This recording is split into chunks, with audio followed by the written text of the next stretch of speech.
There is a photograph taken somewhere in England in the autumn of 1943. Dozens of young men are seated in a field. Some are grinning. Some are squinting against the pale British sun. They are wearing jump boots and wool uniforms, and they look, if you stare long enough, startlingly young. The kind of young where you cannot quite believe what history is about to ask of them. That photograph is not staged. It is not propaganda. It is just a moment. Ordinary, human, unrepeatable. Between training exercises, before the war reached them fully, before the world would come to remember the eagle on their shoulder patch, before anyone outside a handful of War Department offices had ever heard of the 101st. I have spent a long time with this division, long enough to know that their story is not simple. It is not a march from weakness to greatness along a clean, unbroken line. It is messier than that, and more honest. And, if you are willing to sit with it, far more interesting. Because the Screaming Eagles were not born magnificent. They were made magnificent, incrementally, by pressure and circumstance, and the specific, irreducible stubbornness of the men inside them. This is a long film. I want to be clear about that at the outset. If you came looking for a highlight reel, 30 minutes of jump footage and stirring music, this is not that. What we are building here, over the next several hours, is a complete account. From the first general order, typed at Camp Claiborne, Louisiana, in August of 1942, to the moment Screaming Eagle boots touched the steps of a mountain retreat in the Bavarian Alps, to everything that came after, every campaign, every argument historians still have about what actually happened and why, every forgotten detail that the popular narrative tends to smooth over in the interest of a cleaner story. Because the cleaner story does the men a disservice. The men earned the complexity. So if you are ready, settle in. Turn the lights down if you like. We have a very long way to go, and every mile of it is worth the walk. If this is the kind of history you want to sit with, the slow, careful kind, hit subscribe and turn on notifications. There are 15 chapters in this series, and every one of them goes somewhere the standard documentaries do not. Chapter 1, A Rendezvous with Destiny, the birth of the Screaming Eagles. There is a phrase that military historians argue over, quietly and persistently, when they discuss the creation of the American Airborne Forces in the Second World War. The argument is not about tactics. It is not about logistics. It is about credit, about who precisely deserves to be called the architect of American airborne warfare. And the man at the center of that argument is not Dwight Eisenhower. It is not Omar Bradley. It is a soft-spoken North Carolinian named William Carey Lee, who had been thinking about men falling from the skies since before most of his contemporaries believed it was a serious military proposition. The United States Army did not enter the war with a coherent airborne doctrine. That is a harder sentence than it sounds.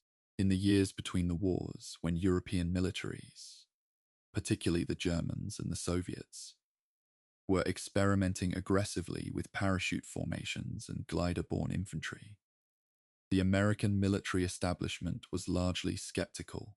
The resources weren't there. The institutional will wasn't there. And the technology, in terms of reliable transport aircraft, capable of delivering soldiers in quantity, was only barely there. William Lee understood this, and he pushed anyway.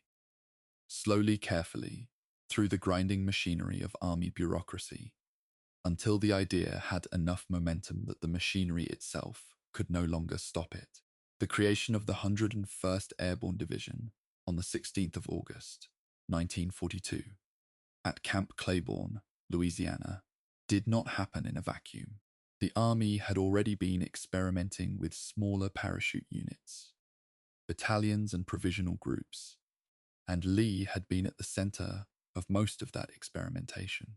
The division was formed, in part, by splitting the 82nd Infantry Division, using its existing cadre as the structural skeleton around which the new airborne units would be built.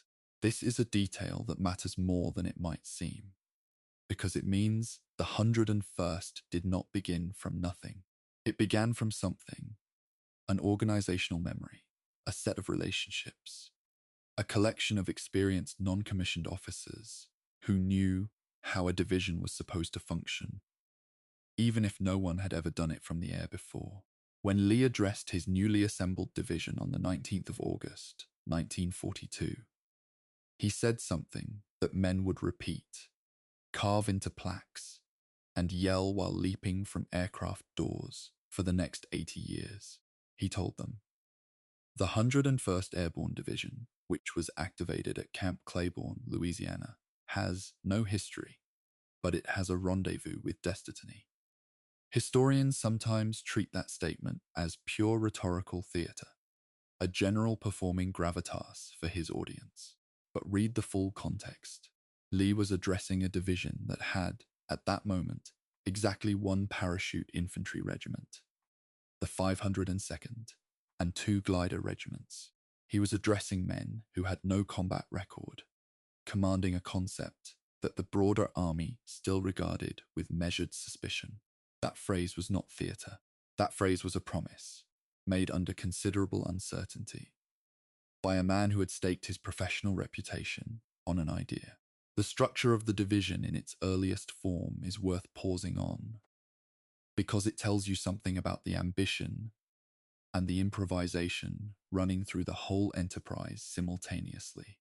The 101st, as constituted in late 1942, included the 502nd Parachute Infantry Regiment, the 327th and 401st, Glider Infantry Regiments, the 377th Parachute, Field Artillery Battalion, the 321st and 907th, Glider Field Artillery Battalions, and a collection of supporting units including the 326th Airborne Engineer Battalion. What that list reveals is that this was a combined arms formation from the very beginning, not just paratroopers, which is what popular memory emphasizes, but glider troops, artillery, engineers, medical companies, and quartermaster units, all of whom had to figure out, more or less simultaneously, how to do their jobs from the air.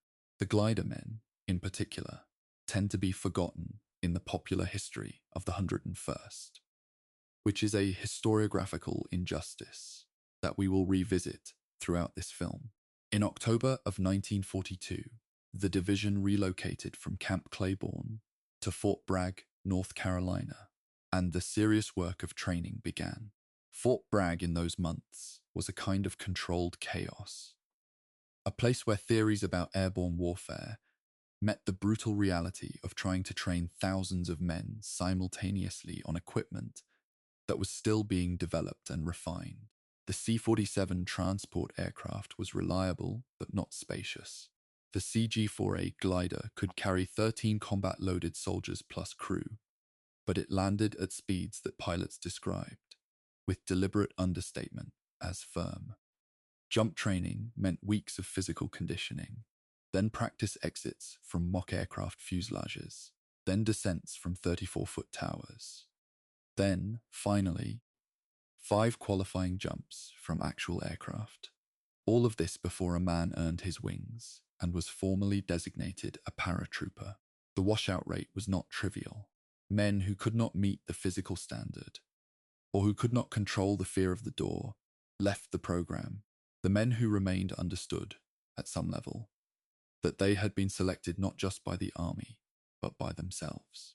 In June of 1943, the 101st received its 2nd Parachute Infantry Regiment, the 506th, which had trained at Camp Toccoa, formerly Camp Toombs, in Georgia, in the shadow of a mountain called Karahi.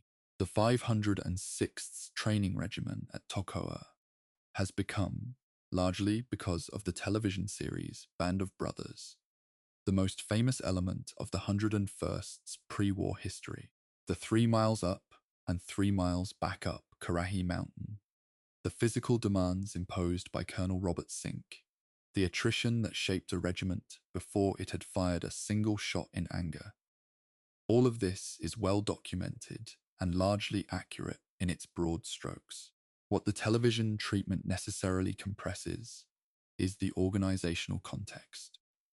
The 506th was one regiment within a division that also contained the 501st and 502nd Parachute Infantry Regiments, each with their own distinct training histories, their own cultures, their own soldiers, who were every bit as remarkable and whose stories are every bit as worth telling.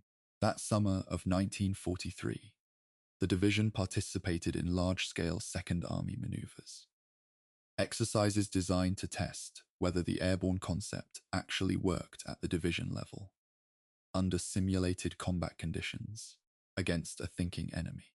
The maneuvers were not an unqualified success.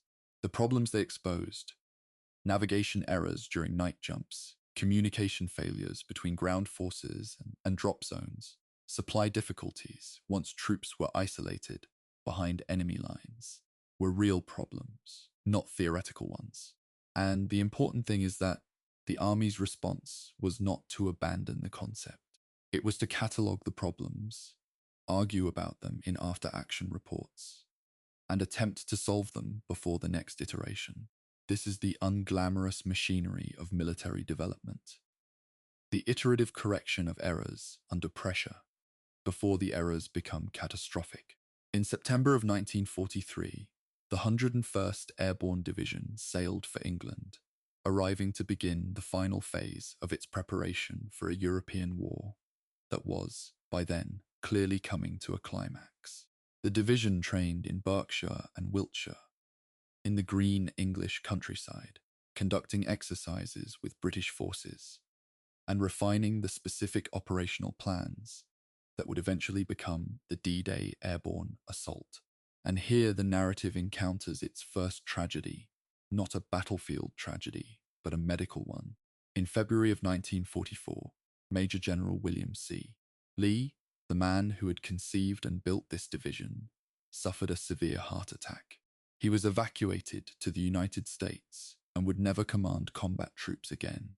The man who had promised his soldiers a rendezvous with destiny would not be present to share in it. His replacement was Brigadier General Maxwell Davenport Taylor, a West Point graduate and artilleryman who had no parachute backgrounds when he was assigned to command an airborne division. Taylor addressed that deficit the way a professional soldier addresses any knowledge gap: directly and with some urgency. He completed jump training in England, earned his wings, and took command of the 101st in March of 1944. The men who had known Lee mourned his departure in the particular, understated way that soldiers mourn, by continuing to do their jobs and by shouting "Bill Lee" as they exited aircraft doors in training, a practice that Taylor himself encouraged. It was a small gesture, but it was not nothing. It was a division reminding itself of its own origin story, and of the debt it owed to the man who had given it, quite literally, its reason for existing.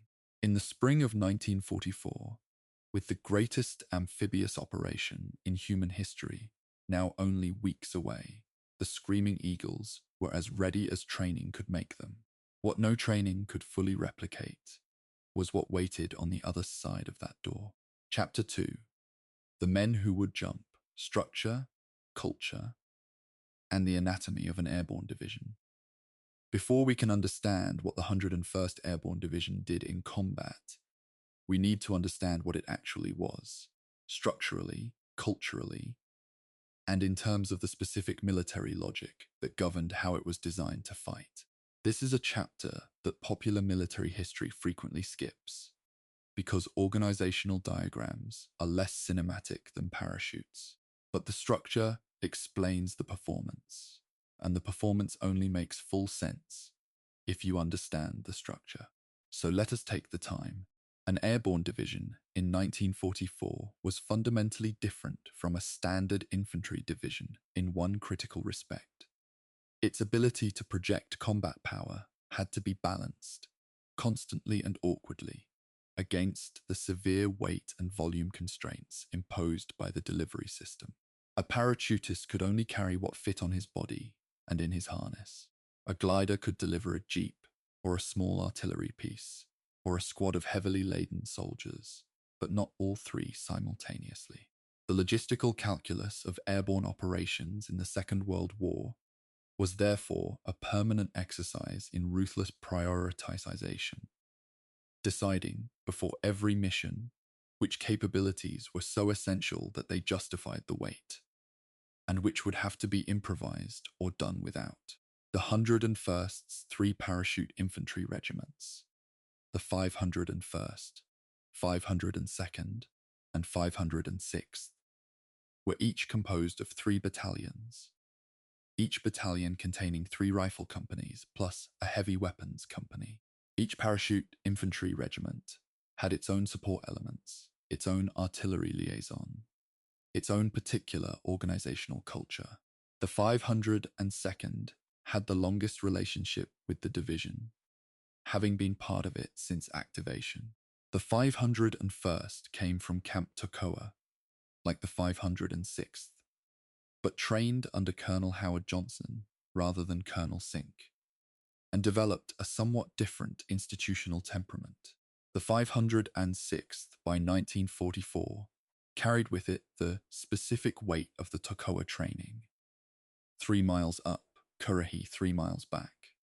The physical selection pressure that had shaped a regimental identity before the regiment had been in combat.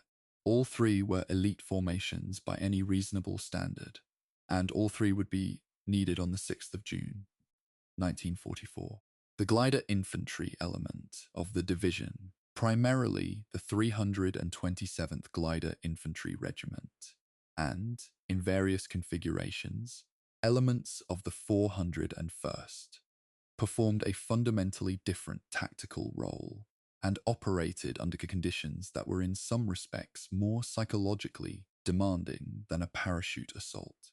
A paratrooper at least had some control over his descent.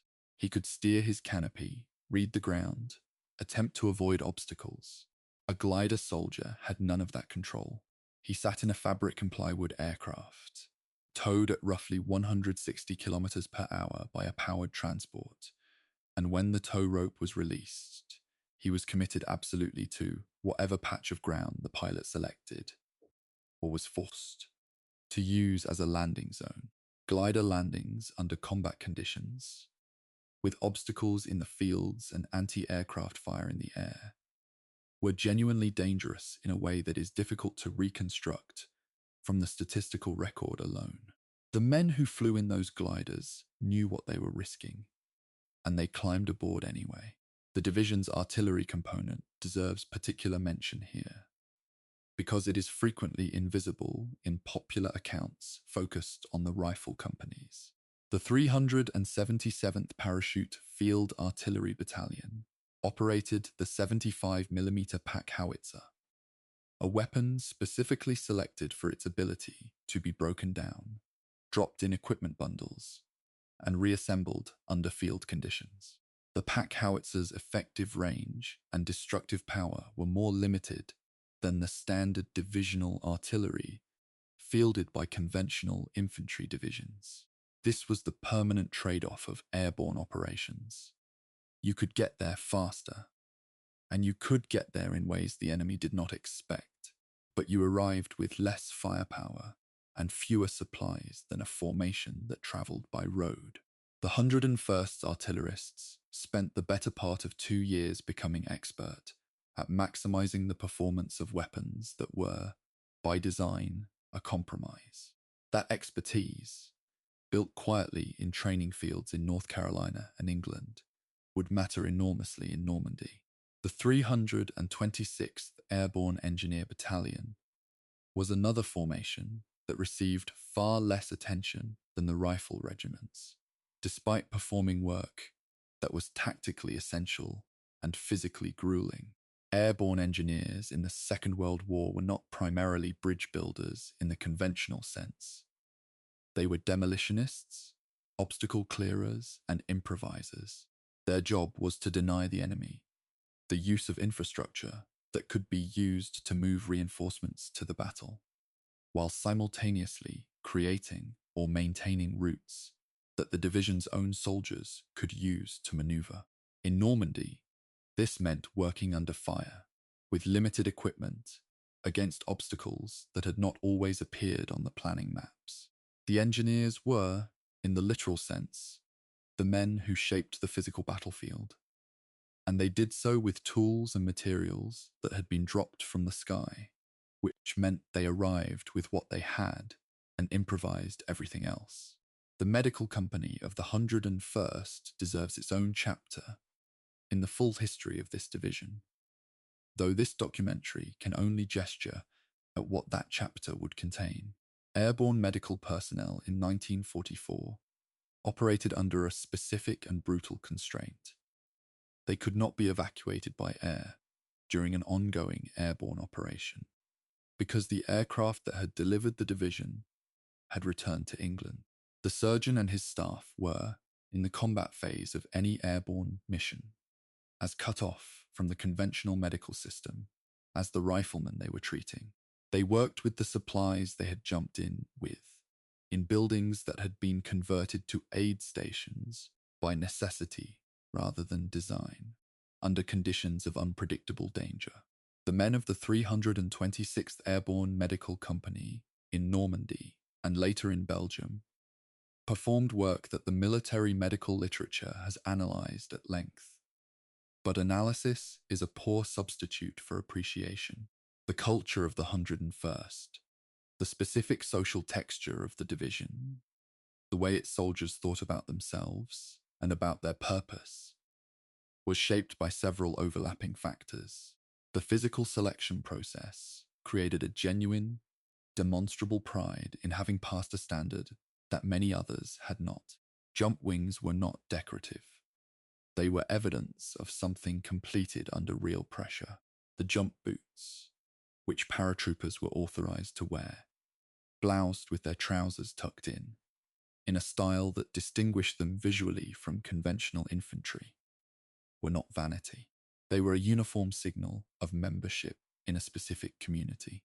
When paratroopers of the 101st encountered soldiers from conventional divisions, the cultural distinction was felt on both sides. This created, in historians' accounts, a persistent tension between the airborne formations and the conventional army, a tension rooted in the genuine elite nature of the selection process, but occasionally curdling into something less constructive than pride. There is a historiographical debate worth mentioning here, because it is genuinely unresolved and has shaped how subsequent generations have written about the 101st. The debate concerns the relative contribution of paratroopers versus glider infantry in the division's combat record. Specifically, whether the attention lavished on the parachute regiments has come at the expense of accurate accounting for the glider soldiers' role. The glider infantry soldiers did not receive extra pay the way paratroopers did. They were not, for most of the war, authorized to wear any distinctive badge or marking that distinguished them from conventional infantry, despite having taken on risks that were in some measurable ways equivalent. In 1944, after sustained advocacy from within the airborne community, glider troops received authorization for a distinctive badge of their own. But this came late, and the symbolic damage had already accumulated in the form of second-tier status within a culture that placed enormous value on visible markers of distinction. The 101st arrived in England in September of 1943, as a formation still in the process of becoming what it needed to be. The additional training conducted in Berkshire and Wiltshire, including joint exercises with British airborne and ground forces, and increasingly specific rehearsals for the kind of night airborne assault that D-Day would require, was not simply a matter of refining skills that already existed. It was a matter of building institutional knowledge that would only be testable once, under conditions that could not be fully simulated. The men who planned those exercises and the men who participated in them were working with an honest awareness that their first real test would be the most consequential test, with no opportunity for correction between performance and outcome. Maxwell Taylor, in the spring of 1944, commanded a division of approximately 14,000 men. He knew them as a commanding general knows a division, through his regimental and battalion commanders, through the reports and after-action documents and training evaluations that formed the paper record of the formation's progress. Whether he knew them the way William Lee had known them, as the passionate architect of the entire enterprise who had recruited and shaped and argued for this division since before it existed, is a question historians of the division have handled with appropriate care. What is clear is that Taylor was a first-rate professional soldier who took his command seriously, trained aggressively, and proved himself in combat. The men he commanded were ready. The question, which would be answered on the 6th of June, 1944, was whether readiness was enough. Chapter 3. The door is open. D-Day and the night jump into Normandy. The planning files for Operation Overlord's airborne component run to thousands of pages. There are route plans and timing schedules and target lists and alternate drop zones and weather contingency matrices and communications protocols and medical evacuation procedures and hundreds of other documents, each one representing hours of analytical work by staff officers who were trying, with the tools available to them in 1944, to reduce the chaos of a nighttime airborne assault on occupied France to something resembling a manageable operation. Reading those documents now, you are struck simultaneously by the thoroughness of the effort and by the absolute futility of expecting the actual event to conform to any of it.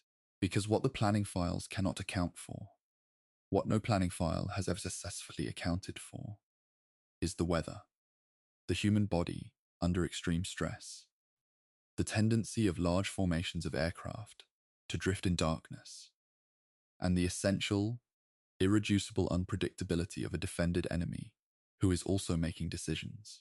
Mission assigned to the 101st Airborne Division for the 6th of June, 1944, was conceptually straightforward and operationally ferocious. The division was to drop in the hours before the amphibious landings at Utah Beach, land behind the German defenses on the Cotentin Peninsula, and accomplish 4 primary objectives. First, secure the exits, the causeways, leading inland from Utah Beach, so that the 4th Infantry Division, when it came ashore at dawn, would have routes off the beach and would not be trapped in the surf zone under fire. Second, destroy or neutralize the German coastal artillery batteries that were positioned to fire on the beach and the landing craft approaching it. Third, link up with the 4th Infantry and prevent German reserves from moving toward the beach in the critical first hours. Fourth, seize the town of Carentan, the road junction that controlled access to the entire southern Cotentin Peninsula. That is 4 missions simultaneously for a single division that would be landing in darkness, in an area it had never physically reconnoitered, with equipment that might or might not survive the drop intact. The drop itself began in the early morning hours of the 6th of June, 1944, roughly between midnight and 0400 hours. What happened next was, by the clinical standards of post-operation analysis, a navigation catastrophe. The Pathfinder teams that were supposed to mark the drop zones with lights and radar beacons had, in many cases, missed their own landing points. The cloud cover that the meteorologists had accounted for was thicker and lower than predicted. The transport aircraft, flying in large formations at night over defended territory, broke formation to avoid anti-aircraft fire. And the dispersion of the formations meant that the paratroopers were released from the wrong altitudes, at the wrong speeds, in the wrong locations. Men landed in flooded fields that the Germans had deliberately inundated by controlling the local waterways. Fields that appeared in aerial reconnaissance photographs to be simply low-lying ground, but that were, in the darkness of early June, chest-deep or deeper with water. Some men drowned before they could free themselves from their harnesses. Others landed in trees, on rooftops, in the middle of German garrison positions. An estimated 1,500 paratroopers were killed or captured during the landing phase alone. And yet, the 101st accomplished its essential missions. This apparent contradiction, catastrophic execution, successful outcome, is the central analytical puzzle of the 101st's D-Day performance. And historians have not fully resolved it, because the resolution depends on how you weight the variables. The argument most frequently advanced is that the very chaos of the drop worked to the division's advantage.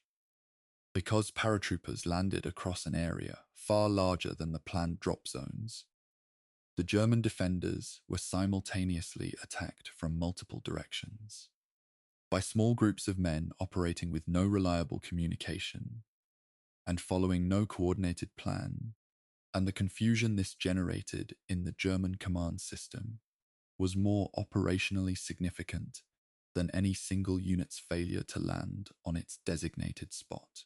There is evidence for this argument, and there is also evidence against it. Specifically, the instances where critical objectives were either not reached or reached so late that they provided limited benefit. The honest account is that the 101st achieved what it needed to achieve in Normandy through a combination of individual initiative, tactical improvisation, the genuine quality of the soldiers' training, and a significant measure of circumstances that happened to fall in their favor, rather than against them. One episode from the early hours of the 6th of June illustrates both the chaos and the improvisation with specific clarity. First Lieutenant Richard Winters of Easy Company, 506th Parachute Infantry Regiment, had landed well away from his assigned drop zone, gathered a small group of paratroopers who were similarly displaced, and, in the hours before dawn, was tasked with neutralizing a battery of German artillery pieces positioned at a place called Bracourt Manor. The battery was firing directly onto Utah Beach, killing men who were still in the landing craft. Winters had fewer than 13 soldiers. The German position was defended by approximately 50 men and 4 artillery pieces, emplaced in a connected trench system. The attack that Winters planned and executed, using fire and movement, flanking pressure, and the willingness of his small group to close with a larger defended position, succeeded. All 4 guns were put out of action. The battery captured detailed maps of German defensive positions across the Normandy area that had not been known to Allied intelligence. The engagement is now taught at the United States Military Academy at West Point as a case study in small unit tactics. It was not exceptional in the 101st's experience at Normandy. It was representative. The securing of the Utah Beach causeways was achieved by elements of the 502nd and 506th Parachute Infantry Regiments, working in small, often improvised groups under officers who had been separated from their parent units and were commanding whoever happened to be present. The historical record of this phase of the operation is, by necessity, fragmentary. Communications equipment had been lost or damaged in the drop. The groups were too small and too dispersed to generate comprehensive after-action reports in real time, and the reconstruction of the timeline depends heavily on veterans' accounts collected years after the fact, which introduces all the well-documented problems of retrospective memory. What is clear is that by the time the 4th Infantry Division's leading elements reached the inland end of the causeways, on the morning of the 6th of June, the roads were open. The men who had opened them were tired, in many cases wounded, often separated from their units, and functioning on adrenaline and the specific focused energy that combat produces in trained soldiers. But the roads were open. The role of the glider element of the 101st in the D-Day operation is one of those details that the popular narrative tends to pass over quickly. In the early hours of the 6th of June, a series of glider landings brought in additional troops, artillery, and equipment, including vehicles and anti-tank guns, that the paratroopers, for all their training and courage, simply could not jump in with. Brigadier General Don F. Pratt, the assistant division commander of the 101st, was killed in his glider when it crashed during the landing. One of the senior Allied officers killed on D-Day, and a name that appears less often in the popular history than it should. Pratt had worked alongside Lee in the division's formative period and had helped plan the airborne component of the Normandy operation. His death in the first hours of the invasion was a sharp reminder, delivered with brutal efficiency, that the airborne operation was not simply dangerous for the men in the rifle companies. The fight for Carentan, the fourth of the division's assigned objectives, extended the 101st's commitment in Normandy well beyond the first day.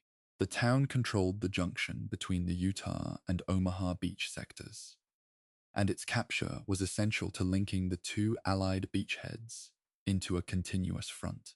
The 101st's effort to take Carentan stretched across several days of intense fighting in terrain, the bocage country of Normandy, with its dense hedgerows and enclosed fields that channeled movement and gave the defender every advantage. That was as technically demanding as any the division had trained for. The 502nd Parachute Infantry Regiment led the assault, crossing open ground under fire that was far heavier than the planning had anticipated, taking casualties that would require weeks of replacement and reconstitution. The town fell, but the cost was not trivial, and within days of its capture, a German armoured counterattack, elements of the 2nd S Panzer Division, came close to retaking it before being stopped by a combination of parachute infantry resistance and timely reinforcement. The 101st was officially relieved from the Normandy operation at the end of June 1944 and returned to England for rest and reconstitution. The division had been in Normandy for roughly 5 weeks. In that time, it had accomplished all 4 of its primary missions, had fought continuous close-quarters battles in terrain that nullified much of the operational advantage that the airborne delivery method was supposed to provide, and had taken significant casualties, killed, wounded, missing, captured, across all of its subordinate units. The exact casualty figures for the Normandy campaign remain a matter of some historical debate, partly because the dispersion of the drop in the early hours made tracking unit strength in real time extremely difficult. What the post-campaign analysis showed clearly was that the division had performed at or above the standard that its training had been designed to produce. It had also identified a set of operational and logistical problems, particularly around navigation, communication, and the reconnection of scattered paratroopers with their parent units, that would need to be addressed before the next airborne operation. That next operation would come sooner than anyone had planned. The return to England in the summer of 1944 was, by the accounts of men who lived through it, a strange and disorienting experience. The division had been told it would have months to reconstitute, absorb replacements, retrain, and prepare for future operations. Instead, the operational pace of the European war, which by late summer 1944 was accelerating dramatically as German resistance in France collapsed, and Allied columns were advancing hundreds of kilometers in weeks, began generating a succession of proposed airborne operations that were planned, sometimes to a significant level of detail, and then cancelled because the ground situation changed before the airborne troops could be committed. This pattern, the constant planning and constant cancellation, was operationally exhausting in a specific way that is easy to underestimate. It required detailed staff work, the movement of troops and equipment to staging areas, the psychological preparation of soldiers for combat, and then the abrupt unwinding of all of that repeatedly, while the men who had fought in Normandy tried simultaneously to rest and to integrate thousands of replacements into a unit culture that was still being defined by its first combat experience. By the time September arrived, the 101st had been alerted, prepared, and stood down for roughly 16 separate planned airborne operations, none of which had been executed. The 17th would be different. Chapter 4: The Island. Operation Market Garden and the Corridor to Nowhere. The briefing for Operation Market Garden, as it was presented to the Division's officers in September of 1944, described an operation of genuine strategic ambition. Field Marshal Bernard Montgomery's plan called for the largest airborne operation in the history of warfare. More than 41,000 soldiers delivered by parachute and glider across a 65-kilometer corridor through the Netherlands, seizing a succession of bridges over the major waterways that stood between the Allied front lines and the Rhine River. If the operation succeeded, the theory went, the Allies would outflank the German defensive line known as the Siegfried Line, establish a bridgehead across the Rhine, and be positioned for a drive into the industrial heartland of Germany that might end the war by Christmas of 1944. It was an elegant plan. It was also, as events would demonstrate, built on assumptions about German capabilities and Allied logistics that were insufficiently stress-tested against the evidence available at the time. The 101st Airborne Division's assigned sector in Operation Market Garden was the southernmost portion of the corridor, the segment running from the Belgian border north, through the Dutch cities of Eindhoven and Veghel, to the town of Grave. The division's primary task was to secure 4 of the 5 bridges in this sector and to hold open the road, a single elevated highway running through low flat Dutch poldal landscape, along which the British 30th Corps armour would advance northward to link up with the British 1st Airborne Division at Arnhem. On paper, the sector assigned to the 101st was the least complex of the 3 assigned to the airborne divisions. The bridges were smaller than those at Nijmegen or Arnhem. The German forces in the area were not believed to include significant armoured formations, and the distance from the Allied front line to the division's drop zones was the shortest of the 3. In practice, none of those assessments survived contact with reality for very long. The drop on the 17th of September 1944 was, in contrast to Normandy, a daylight operation conducted in relatively clear weather. This produced, immediately, a set of advantages over the Normandy experience. The paratroopers could see where they were landing, could orient themselves quickly, and could organize into their parent units far more efficiently than they had been able to do in the darkness over the Cotentin Peninsula. The glider landings were also more accurate and less costly in terms of crash damage than the Normandy gliders had been.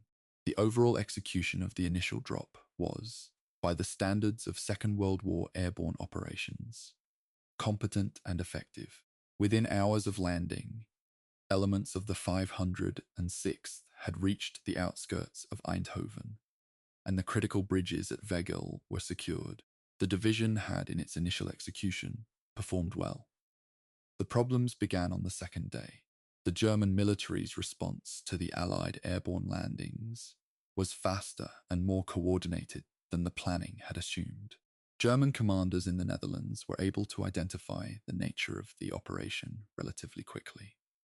The daylight drops had not left much room for ambiguity, and to begin routing available forces against the corridor, with a tactical logic that in retrospect was not difficult to anticipate. The single elevated road along which 30th Corps armour was advancing northward was, for extended stretches of its length, the only usable route in a landscape of canals and flooded fields.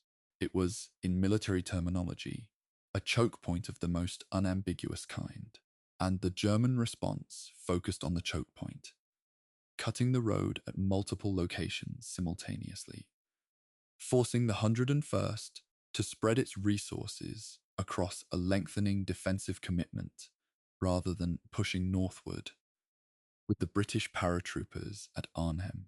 The section of the corridor under the 101st's control became known, with the dark humour that soldiers apply to miserable places, as the island. Though this term, it should be noted, was applied more specifically by the British to the area north of Nijmegen. The 101st's portion was characterised by a particular kind of operational frustration. The division was simultaneously trying to hold a road corridor, roughly 30 kilometres long, against attacks from both sides, maintain the bridges that were the operation's entire logistical rationale, and do all of this while the larger strategic situation to the north was deteriorating in ways that the 101st's officers could not fully see or control.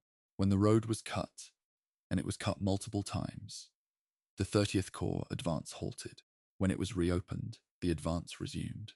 This cycle repeated across the 9 days that the 101st spent in the Market Garden corridor, consuming men and material in a grinding defensive battle that had very little to do with the offensive airborne warfare the division had been designed and trained to conduct. The battle for the Wilhelmina Canal Bridge at best is one of the episodes from Market Garden that receives less attention than the Eindhoven operations, and it is worth pausing on precisely for that reason. The 2nd Battalion of the 502nd Parachute Infantry Regiment was tasked with seizing this bridge as a secondary objective, a precautionary measure intended to provide an alternate crossing route if the primary bridges were destroyed. What was envisioned as a quick, company-sized operation grew, through the particular way that combat has of expanding beyond its initial parameters, into a multi-day engagement involving the better part of a regiment against German forces that were larger, better armed, and more motivated than the planning had suggested. The bridge was ultimately destroyed by the Germans before it could be captured. The cost of the attempt, in terms of casualties to the 502nd, was significant, and the tactical benefit was, by any honest accounting, zero. This is not a criticism of the men who fought there. It is an observation about the persistent gap between operational planning and operational reality. A gap that the 101st had encountered at Normandy and would encounter again, under very different circumstances, in Belgium.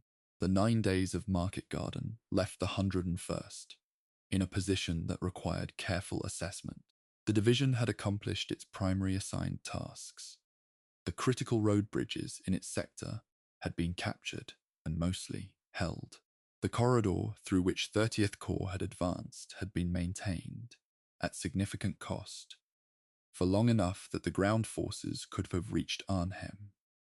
If Arnhem had been reachable, which it was not, the failure at the far end of the corridor, the inability of the British 1st Airborne Division to hold the Arnhem Bridge long enough for 30th Corps to reach it, was not the 101st's failure. But the 101st's soldiers were part of an operation that did not achieve its strategic objective. And they were aware of this in the way that soldiers are always aware when the thing they bled for did not produce the result they were promised. The historiography of Market Garden is substantial, contentious, and not fully settled.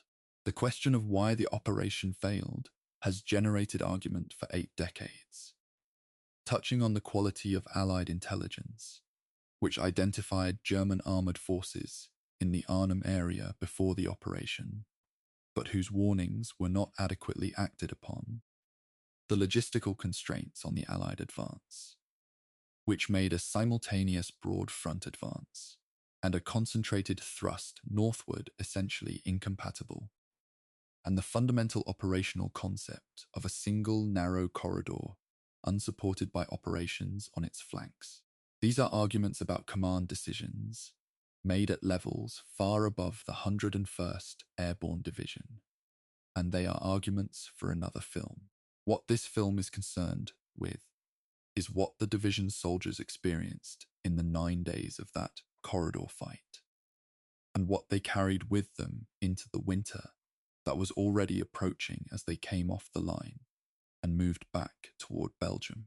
The 101st's casualties during Operation Market Garden were significant. Exact figures vary somewhat depending on the source, and the methodology used to account for men killed, wounded, missing, and taken prisoner across 9 days of dispersed, multi-front defensive fighting. What is clear is that the division entered the Market Garden operation already carrying the accumulated physicals and psychological weight of the Normandy campaign and the subsequent months of operational alerting and standing down. The months that followed, and the operation that came next, would demand more, not less. The division moved to a rest area in France in late October of 1944. It had been in continuous combat or high readiness status for roughly 5 months. Its soldiers needed rest, reinforcement, and the specific kind of organizational reconstitution that only time and distance from the front can provide. They received approximately 6 weeks of it before history again changed the schedule. The division's performance in Market Garden is, in the judgment of most military historians, something to the effect of excellent tactical execution within a flawed operational concept. The 101st did what it was asked to do. The reason the asking was structured the way it was, and the reason the overall operation produced the result it did, are questions about planning and command that go beyond what this division could influence. The men who fought on the island, who held that road against repeated counterattacks, who retook ground they had already paid for once, who carried their wounded and buried their dead in the flat, canal-crossed Dutch countryside, did not fail. They were part of something that fell short, which is a different thing, and a harder thing to carry. Chapter 5. Nuts. The Siege of Bastogne and the Winter that tested everything Cone. On the 16th of December 1944, the German army launched what would become the last major German offensive on the Western Front. Roughly 250,000 German soldiers, supported by approximately 600 armoured vehicles, and supported by an artillery concentration that Allied intelligence had not detected with any useful degree of specificity, attacked through the Ardennes forest of Belgium and Luxembourg, a sector that the Allied command had assessed as a quiet front, suitable for resting exhausted divisions and integrating raw replacements, on the assumption that the terrain was too difficult for large-scale armoured operations. The Germans had made this assessment before, in May of 1940, and had been correct. They had driven through the Ardennes while Allied commanders looked elsewhere, and the result had been the collapse of the entire Allied position in Western Europe. In December of 1944, they attempted to repeat the logic, aiming for the Meuse River and, if things went well, the port of Antwerp, which was the primary supply point for the entire Allied advance. The operation was called Wacht am Rhein. Watch on the Rhine, a deliberately deceptive name designed, among other things, to suggest to Allied signals intelligence that the German forces being assembled were there in a defensive capacity. The 101st Airborne Division was at Mourmelon-le-Grand, France, when the German offensive began. The division was in the process of absorbing several thousand replacements, refitting equipment that had been worn or lost in Normandy and Market Garden, and conducting the kind of organizational self-repair that a division that has been in continuous high-intensity operations for 6 months desperately requires. It was not, in any meaningful sense, ready for immediate combat deployment. Its vehicles were not fully maintained, Its ammunition supply was incomplete. Its replacement soldiers, many of them fresh from training in the United States, had not yet been absorbed into their units in the way that integration requires, which takes time and shared experience, not just paperwork. When the order came on the 17th of December, General Eisenhower directing the 18th Airborne Corps to move to Belgium without delay to help stop the German breakthrough. The 101st did what the army asked of it, regardless of what it had or didn't have. The move to Belgium was conducted in open trucks, in December, at night, over roads that were clogged with vehicles moving in the opposite direction. American units retreating west away from the German advance.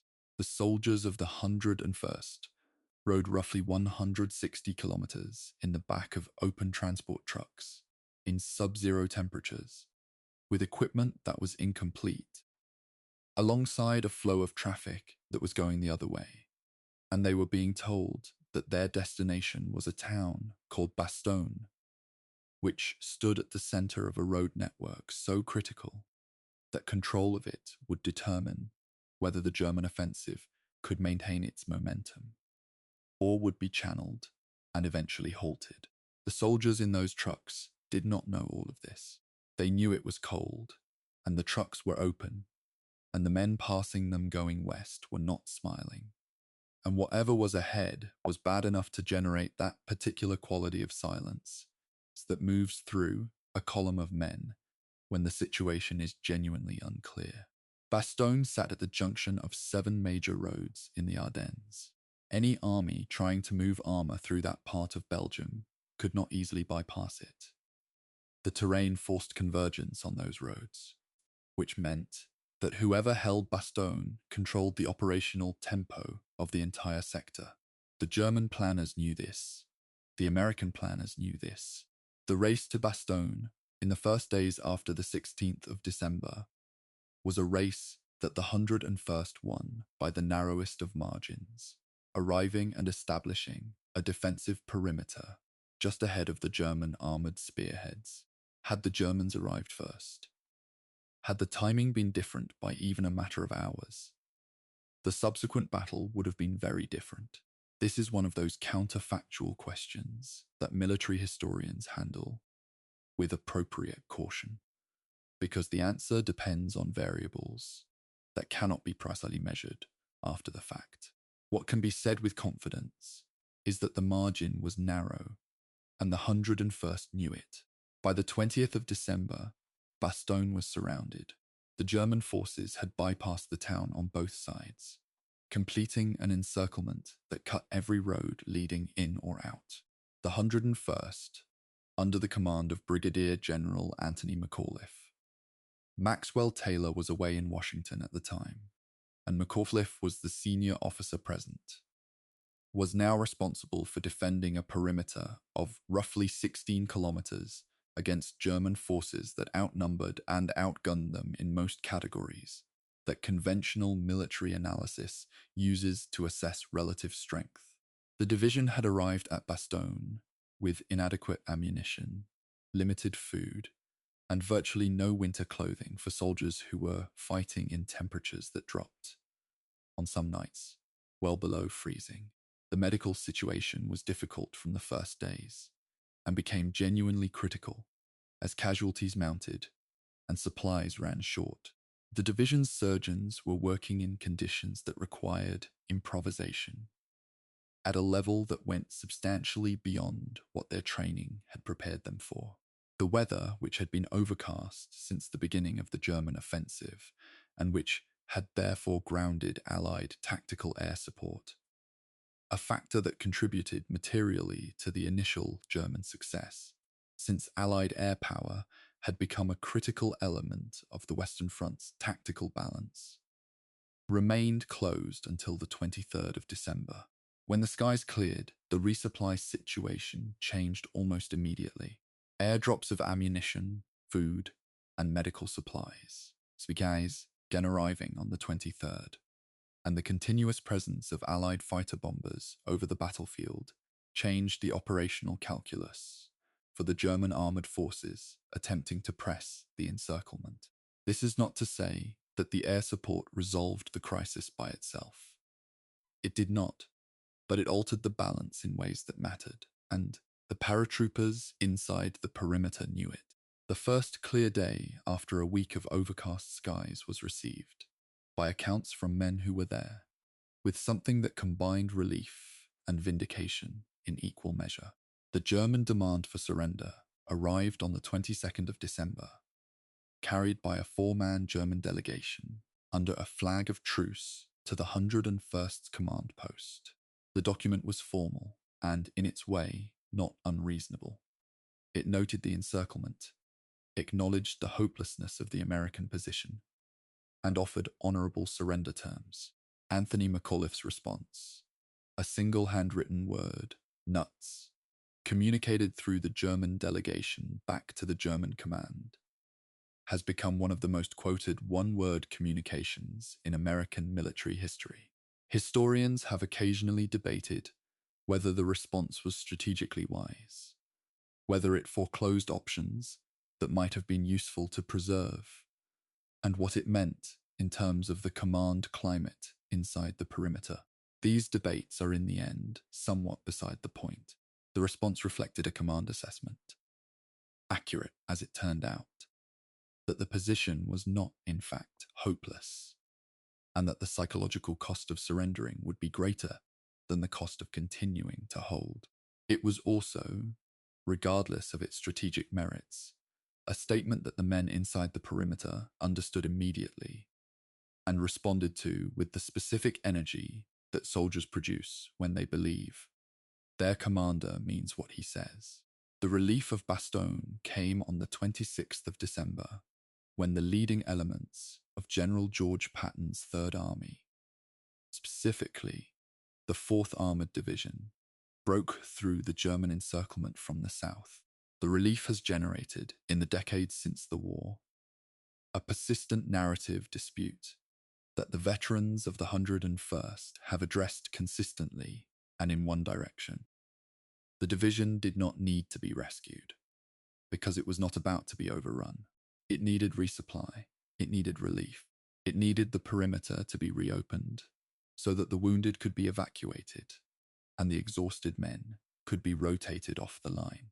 But the men inside Bastogne have never conceded, and the historical record does not compel them to, that they were on the verge of collapse when Patton's armour arrived. This is a distinction that matters to them, and it is worth respecting.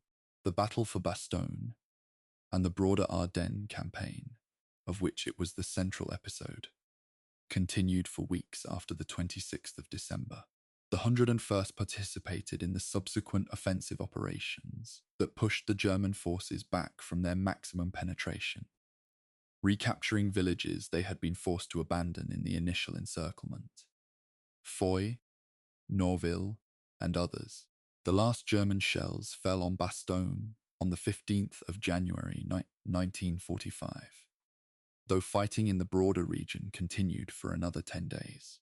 By the time the Ardennes campaign was definitively concluded, the 101st had suffered 482 men killed in action, 2,449 wounded, and 527 missing or taken prisoner. Those numbers, which are almost certainly incomplete, given the difficulties of accounting in fluid, dispersed combat, are not a complete measure of what the siege cost the division. They measure the dead and the physically wounded. They do not measure what cold and hunger and the particular stress of encirclement over several weeks, and the experience of watching men die in conditions that could not be adequately treated. They do not measure what all of that cost, in ways that would not appear in a casualty report. The 101st at Bastogne is the episode that, in popular memory, defines the Screaming Eagle's Second World War experience. It is the image that persists: the surrounded paratroopers, the impossible weather, the defiant one-word reply, the eventual relief. This is understandable. It is a story with a clear dramatic structure and a morally legible meaning. But the historian's obligation is to note that the Bastogne narrative, as it is commonly told, compresses and simplifies a sequence of events that was, in reality, far more complicated, far more contingent, and far more costly than the popular version captures. The 101st was surrounded, and it held, and it was relieved. Those facts are correct. What lies beneath them? The specific decisions made under specific pressures by specific men. The things that almost went wrong, and the reasons they didn't. The experiences of men whose names are not McAuliffe or Winters, and whose stories did not make the final cut of the popular account. That is where the history actually lives.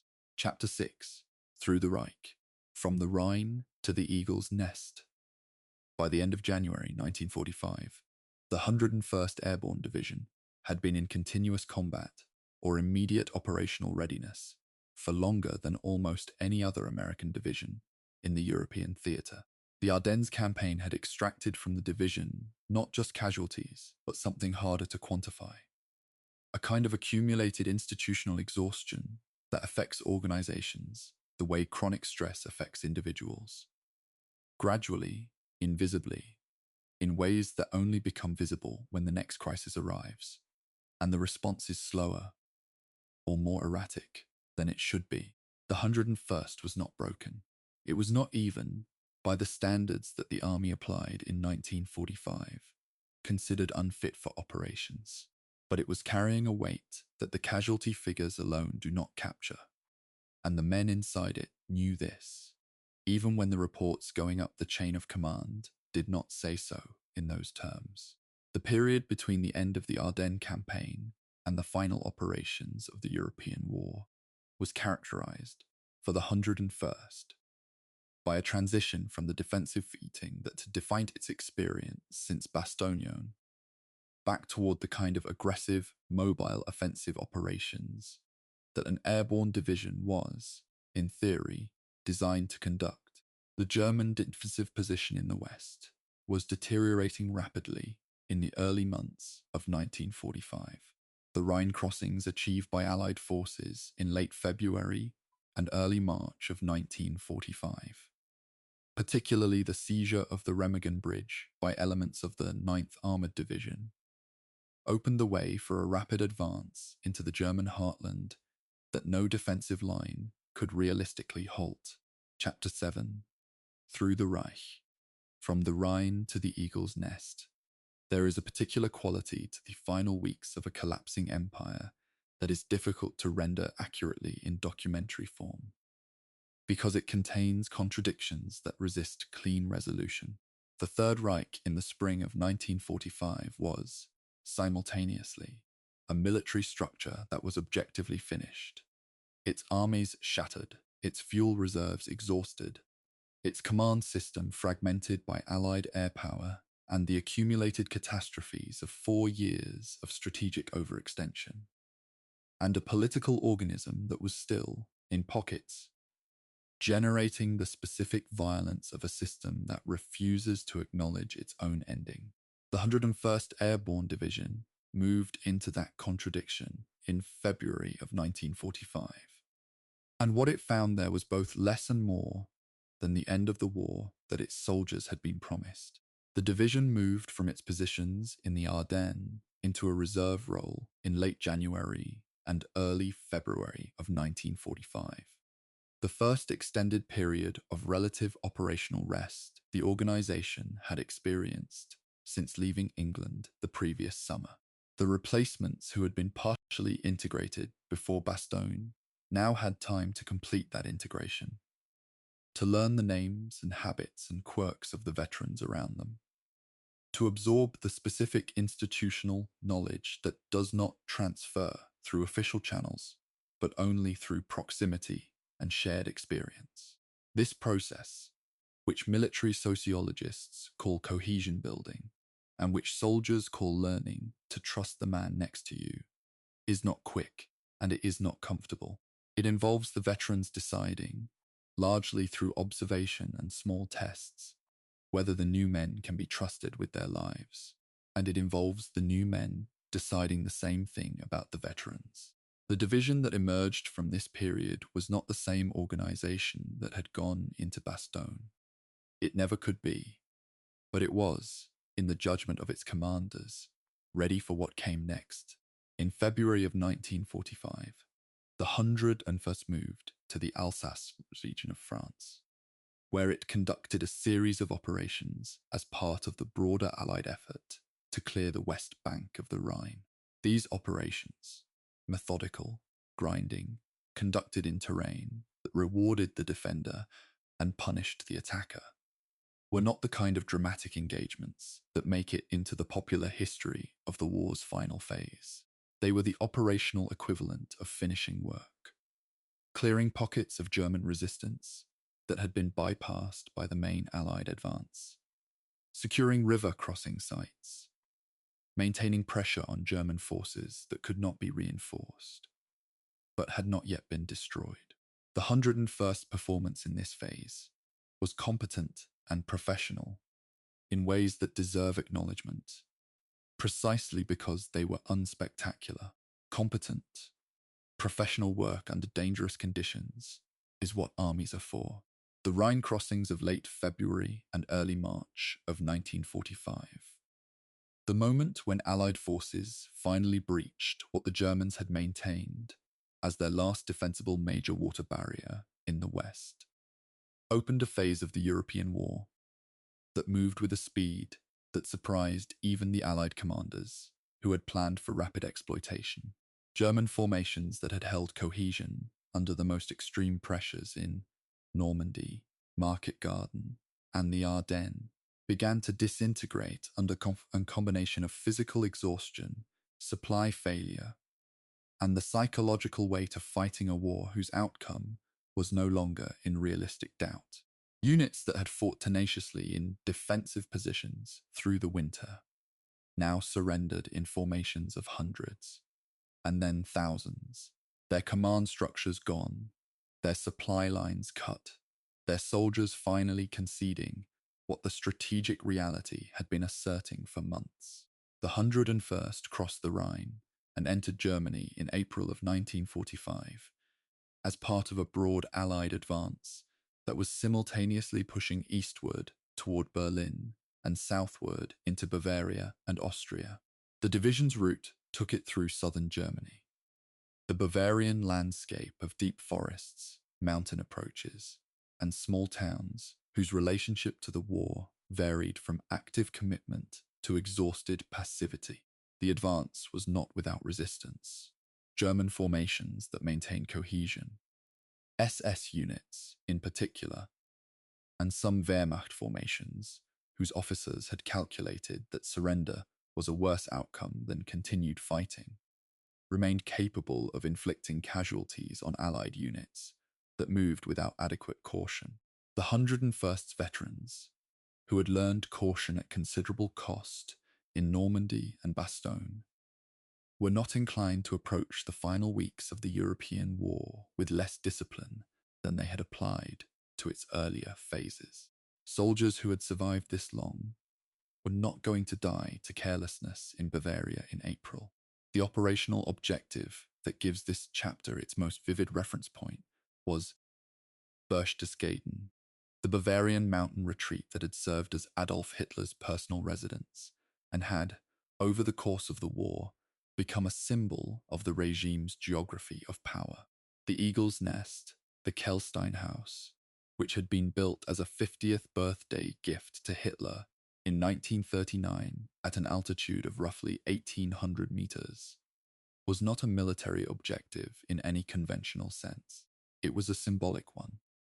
And in the closing weeks of the war in Europe, symbolic objectives carried a specific operational logic because their capture communicated to the enemy and to the watching world something about the completeness of the Allied victory that the mere advance of front lines could not convey with the same immediacy.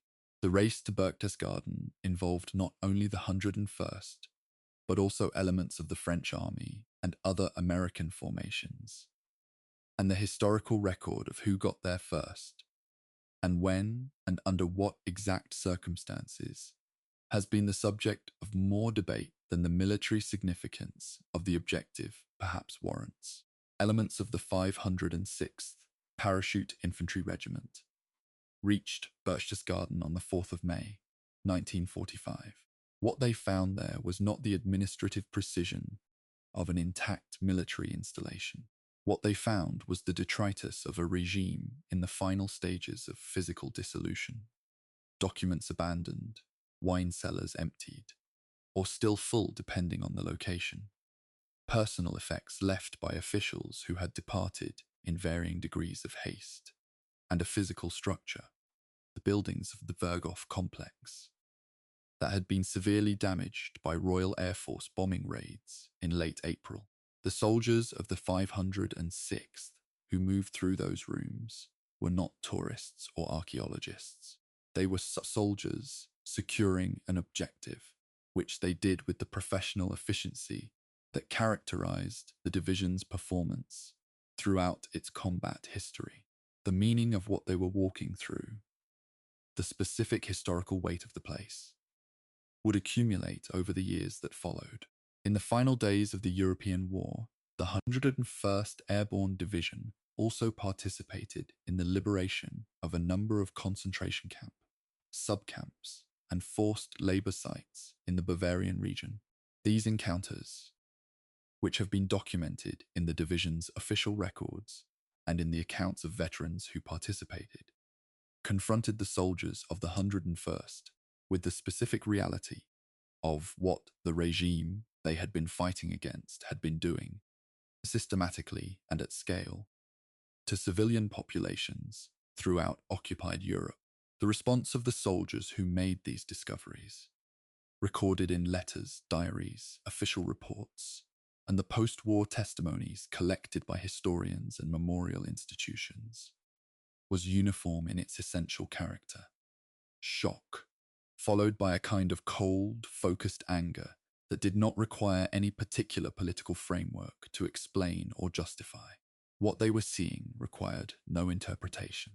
It was self-evidently monstrous, and the soldiers who saw it said so in the blunt, precise language of men who had spent years learning to describe difficult things accurately. Germany surrendered formally on the 8th of May, 1945. For the 101st Airborne Division, the day was received in the way that soldiers receive news of the end of a long and costly war, with relief, with grief for the men who had not lived to hear it, with a complicated absence of the simple joy that people far from the fighting might have expected. The men of the 101st had been at war, in one form or another, since the summer of 1943. They had jumped into Normandy in the dark, held a corridor in Holland against attacks from both sides, survived a siege in Belgian snow with inadequate supplies and inadequate clothing, advanced through the wreckage of a collapsing Germany, and arrived finally at the end. They were, by May of 1945, a community defined entirely by shared experience, by the specific knowledge of what each of them had done and seen and endured. And the end of the war meant, among other things, the beginning of the process by which that community would disperse, and its members would return to a world that had no framework for what they carried. The 101st remained in Europe for several months after the German surrender, serving as part of the Allied occupation force, and beginning the long administrative process of demobilizing a division that had been built, trained, and sustained for a specific purpose that was now formally complete. The soldiers with the most accumulated service points, the metric the army used to prioritize discharges, began rotating home first, which meant that the division's most experienced men departed earliest, creating yet another iteration of the institutional turnover that the organization had managed repeatedly since 1942. By the end of 1945, the 101st Airborne Division had been inactivated.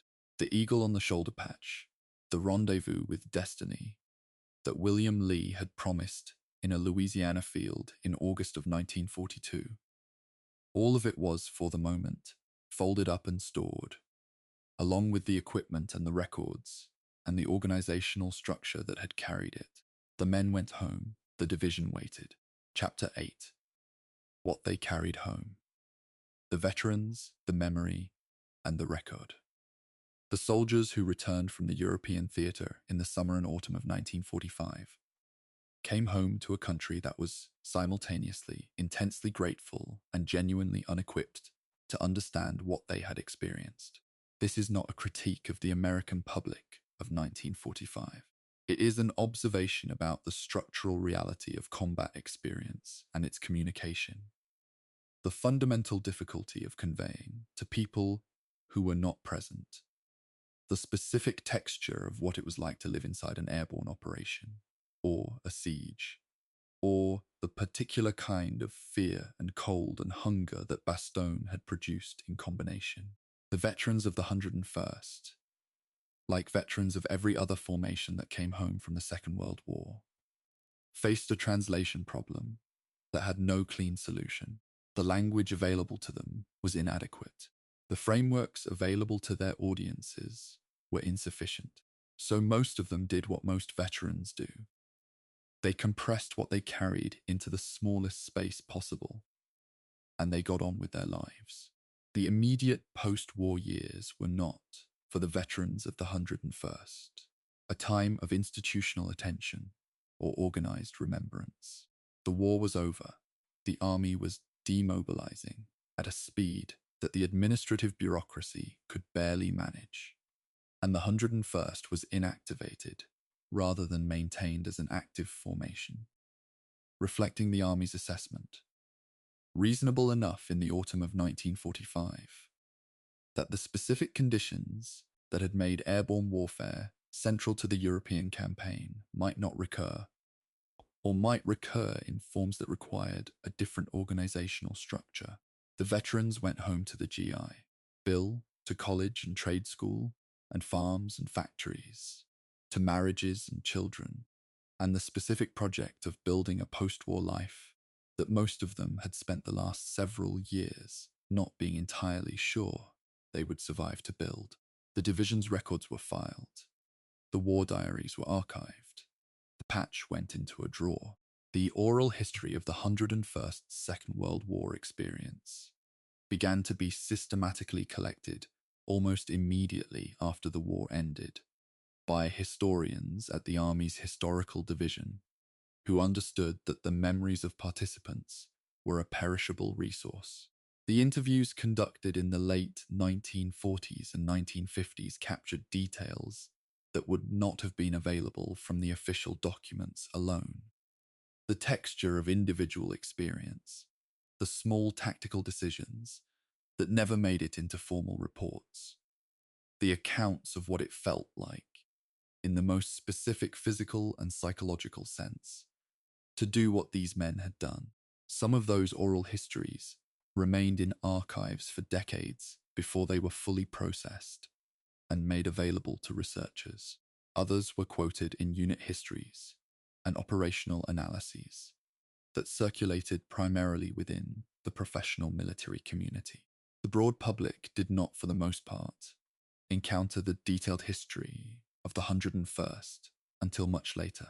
The division's combat record was formally assessed and compiled in a series of after-action reports and historical studies produced by the Army in the years immediately following the war. These documents, dense, technical, precise in their accounting of unit positions and casualty figures and ammunition expenditures, are the primary source material from which all subsequent histories of the 101st have been constructed. They are also, by their nature, incomplete. They record what the Army's administrative system was designed to record, which is not the same as the full history of what happened. The gaps in the official record, the things that happened in the gaps between reports, the decisions that were made and unmade in the minutes before someone wrote them down, have been partially filled by the oral history and memoir literature that accumulated over the decades following the war, but they have never been fully filled Every history of the 101st in the Second World War, this one included, is built on a foundation that is solid in places and incomplete in others. And the honest historian acknowledges both. The first comprehensive published history of the 101st's Second World War experience appeared in the 1950s, drawing on the official records and interviews with veterans who were still, at that point, in relatively early middle age, and whose memories of the war were vivid rather than romanticized. The historiography of the division expanded significantly in the 1960s and 70s as veterans began, in larger numbers, to put their experiences on paper, memoirs, unit association newsletters, presentations at commemorative events, and as academic militaries began to treat the airborne experience as a subject worthy of sustained scholarly attention rather than simply a colourful footnote to the broader operational history of the European theatre. The specific question of how the airborne concept had performed, what it had achieved, what it had cost, and whether the tactical and operational investment had been worth the human price, became a legitimate subject of analysis rather than simply an occasion for patriotic affirmation.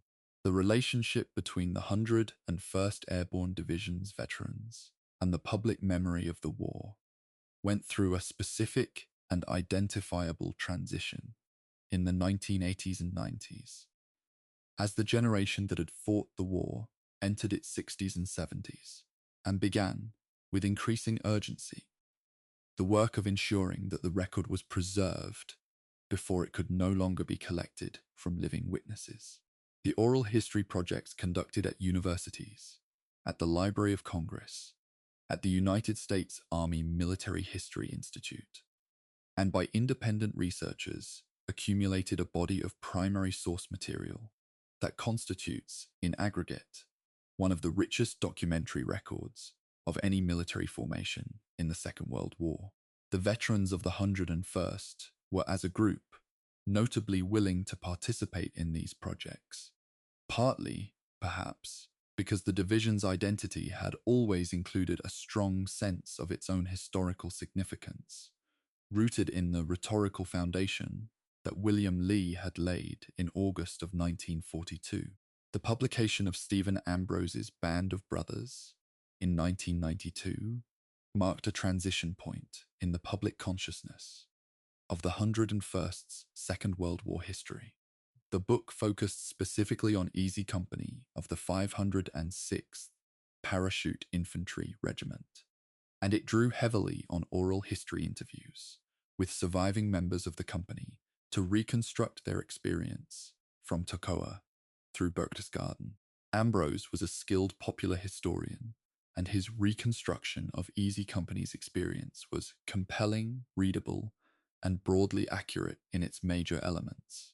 The book's limitations, its focus on a single company within a single regiment of a 3-regiment division, and the inevitable compression and selection that popular narrative requires, have been noted by academic historians who felt that the broader division's experience deserved the attention that Easy Company received. These are fair observations, and this documentary is, in part, an attempt to redress that imbalance. The television adaptation of Band of Brothers, produced by Steven Spielberg and Tom Hanks, and broadcast in 2001, expanded the popular audience for the 101st's story to a scale that no previous treatment had achieved. The series was visually ambitious, technically careful, and, in its representation of the moral complexity of combat experience, substantially more honest than most Hollywood treatments of the Second World War had been. It also, by its nature as a commercial television production, made choices about what to include and what to omit, what to dramatize and what to compress. That reflected the requirements of the medium rather than the obligations of the historian. The veterans who appeared in the series' framing sequences, elderly men speaking directly to the camera about what they had done and seen, provided the series with an emotional authenticity that its dramatizations, however skillful, could not entirely replicate.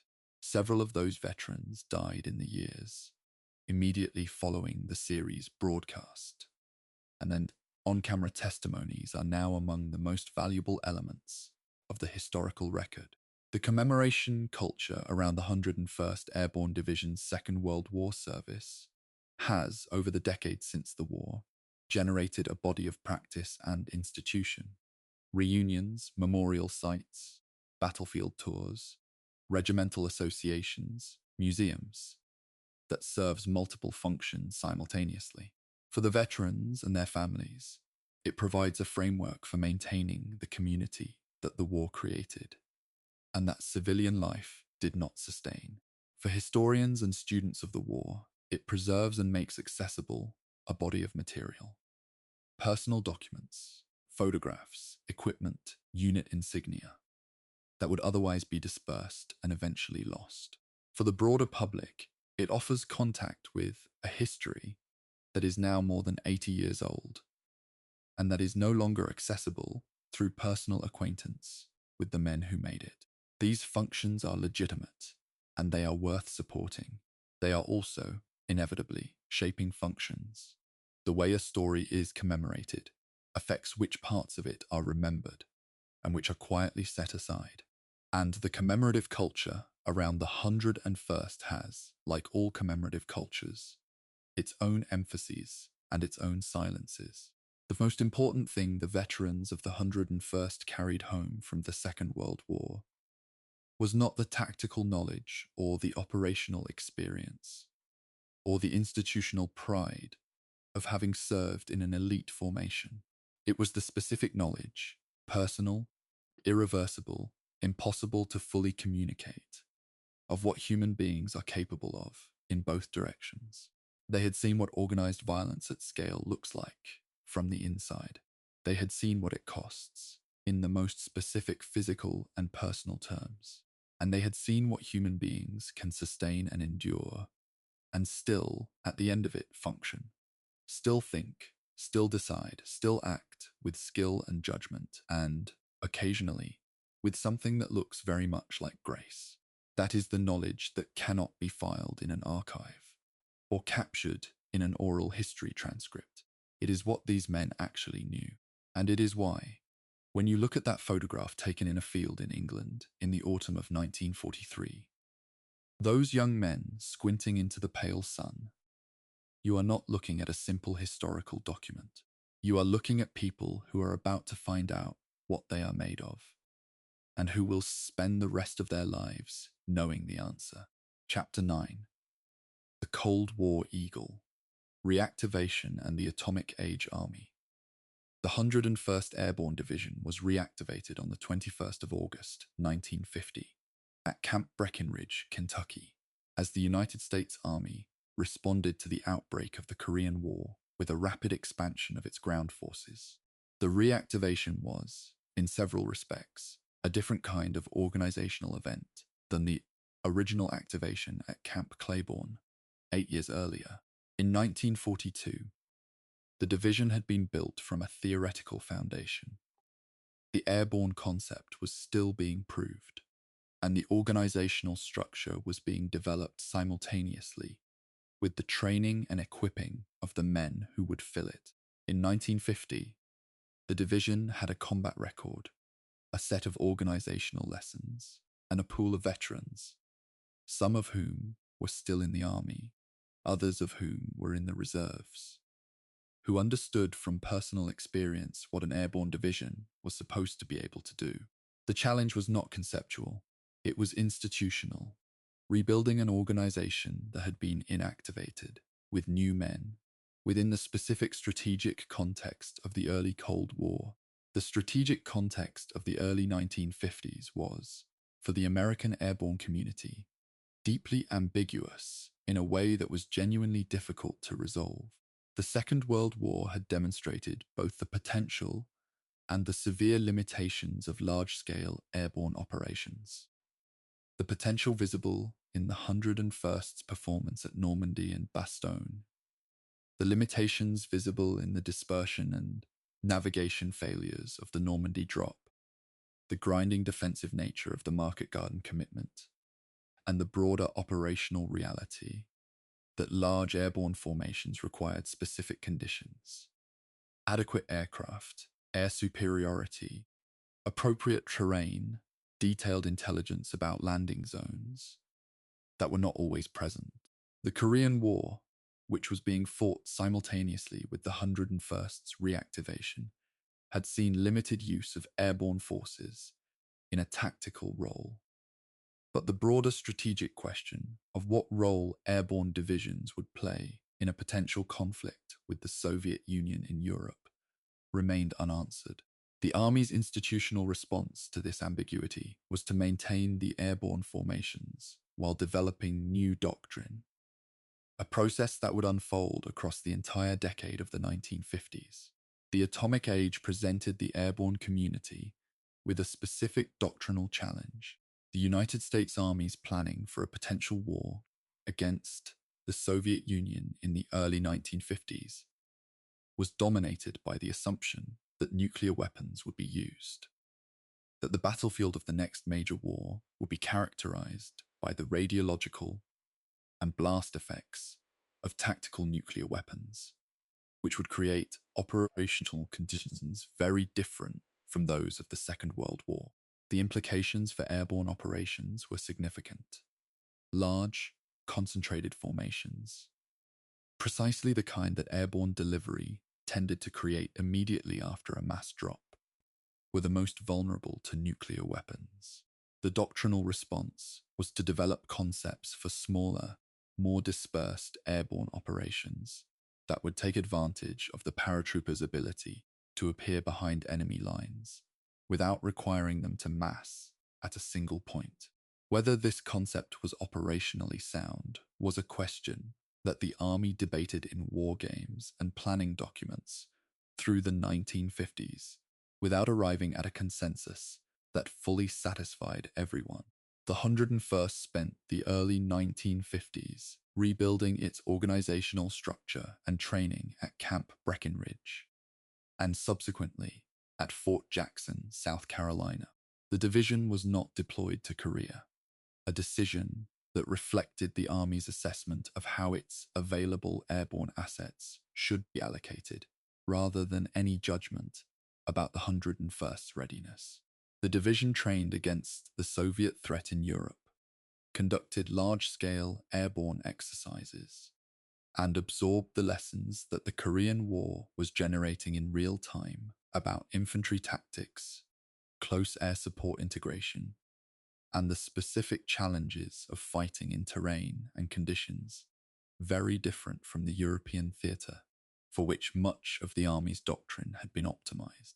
The 18 months of Korean War experience that accumulated in the Army's institutional knowledge base between 1950 and the armistice of 1953 were significant, even for formations that did not participate directly. The division moved to Fort Jackson, South Carolina, and then in 1956 to Fort Campbell, Kentucky, the installation that would become its permanent home, and with which it would, in the decades that followed, become so thoroughly identified that Fort Campbell and 101st Airborne became essentially interchangeable references in the American military vocabulary.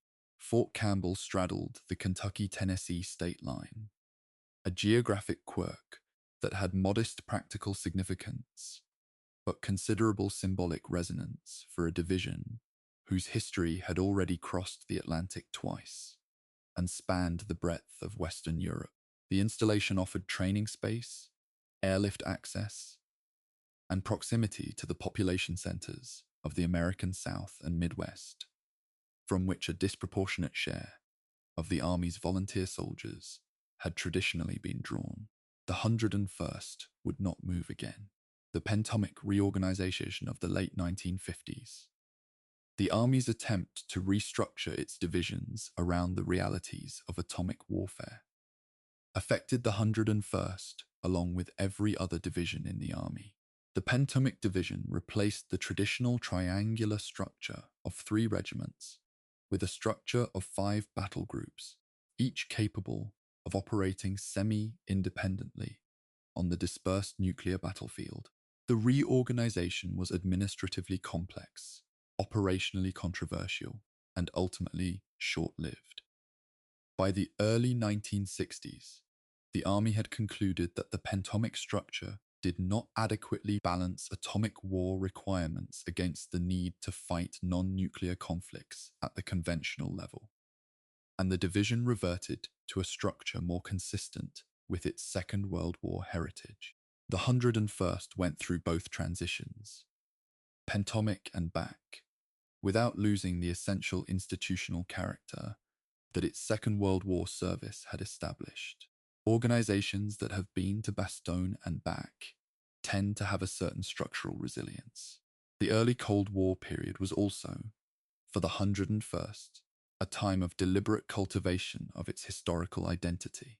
The division association that had been organized by Second World War veterans was active, its reunions drawing participants from all of the division's wartime components, paratroopers and glider men alike, and its newsletters and publications maintaining the historical record with a degree of care and detail that reflected the specific importance the veterans placed on ensuring that what they had done was accurately remembered. The veterans who organized these activities understood, with the clarity that age and perspective provide, that the institutional memory of a military formation does not preserve itself automatically. It requires active maintenance, deliberate documentation, and the willingness of those who are present to tell what they know before they can no longer tell it. The 101st's veteran community took this obligation seriously.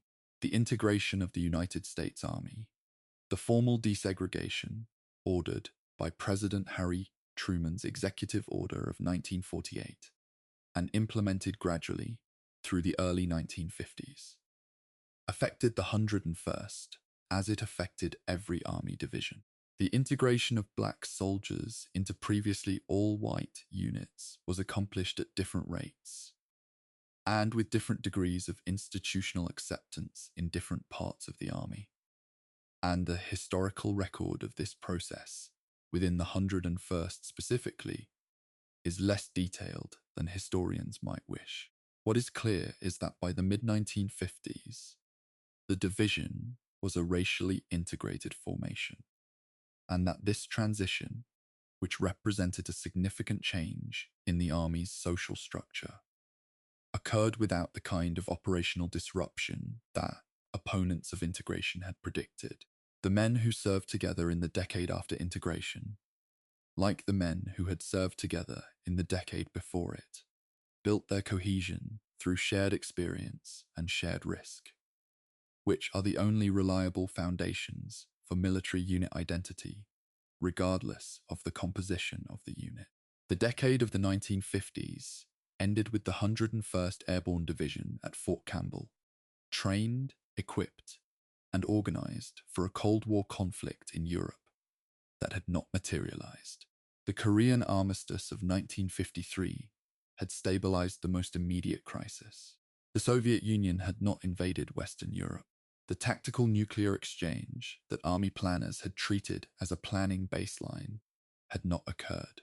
The 101st had spent the decade preparing for threats that did not arrive in the form or on the schedule that the planning assumptions had projected, which is, to be fair, the normal condition of a military formation in peacetime. The value of that preparation is not measured by whether the specific contingency it addressed eventually materialized. It is measured by whether the preparation produced an organization capable of adapting quickly to the contingency that actually did arrive. The contingency that arrived for the 101st, beginning in the early 1960s, was not in Europe. It was in Southeast Asia, and it would test the division in ways that its Second World War experience, however extensive, had not fully prepared it for, not because the soldiers were less capable, but because the war was genuinely different in its political structure, its operational logic, its relationship to the civilian population in whose midst it was fought, and its ultimate resolution. The 101st Airborne Division that went to Vietnam carried the eagle patch and the institutional memory of Bastogne and Normandy. What it encountered in the Central Highlands and the A Shau Valley and the streets of Hue would generate its own history, one that overlapped with and diverged from the Second World War legacy in ways that are still being worked out in the historical literature. That history begins in the next chapter. Before we get there, it is worth pausing on the passage itself, on the transition from one kind of war to another, in an organization that was still, in its cultural bones, built around the memory of a very specific set of experiences in a very specific conflict. The 101st carried its past with it. In Vietnam, that past was both an asset and a complication, sometimes simultaneously. Chapter 10. Into the Jungle. The 101st in Vietnam. Part 1. The United States Army's commitment to the Vietnam War expanded in stages that, in retrospect, have the quality of a slow-motion decision, each step seeming, in the moment it was taken, like a measured and reversible choice, the cumulative effect of which produced an irreversible commitment that no single decision-maker had explicitly chosen. The 101st Airborne Division's involvement in Vietnam followed this same graduated pattern. The division's 1st Brigade arrived in Vietnam in the summer of 1965 as part of the initial major buildup of American ground forces that followed President Lyndon Johnson's decision to commit combat troops in response to the deteriorating military situation of the South Vietnamese government. The brigade was not the entire division. The 101st's full divisional structure would not be deployed until 1967, but its arrival in Vietnam marked the beginning of a commitment that would last, in one form or another, until the final American withdrawal. The operational environment of Vietnam was, in almost every measurable respect, different from the European theatre in which the 101st had built its identity. The jungle terrain of the Central Highlands and the coastal lowlands did not resemble the bocage of Normandy or the Ardennes forests of Belgium, and the tactical lessons derived from fighting in those environments transferred imperfectly to the new setting. The enemy, the North Vietnamese Army regulars, and the Viet Cong guerrilla forces that operated throughout South Vietnam, did not fight like the German army had fought. They avoided the kind of set-piece engagements at which the American military excelled, preferring instead the specific tactical forms of a protracted guerrilla war. Ambushes, mines, attacks on isolated positions, the deliberate exploitation of civilian population areas as both a resource base and a form of protection. Against this kind of enemy, in this kind of terrain, the 101st's paratroopers had to learn, rapidly and under fire, a set of tactical skills that their training had not systematically developed. The air mobility concept, the use of helicopters to insert, supply, and extract infantry formations, which had been developing in the army through the early 1960s and had been validated in a major study, the House Board Report of 1962, became central to the 101st's operational method in Vietnam in a way that represented a genuine doctrinal evolution. The division that had jumped from C-47 transports over Normandy and Market Garden now moved primarily by UH-1 Iroquois helicopters, the Huey, which could deliver a rifle squad to a jungle clearing in minutes, extract it under fire, and return for another load. This was airborne warfare reconceived for a different technological moment and a different operational environment. And the soldiers of the 101st adapted to it with the same practical intelligence they had applied to every previous iteration of their operational concept.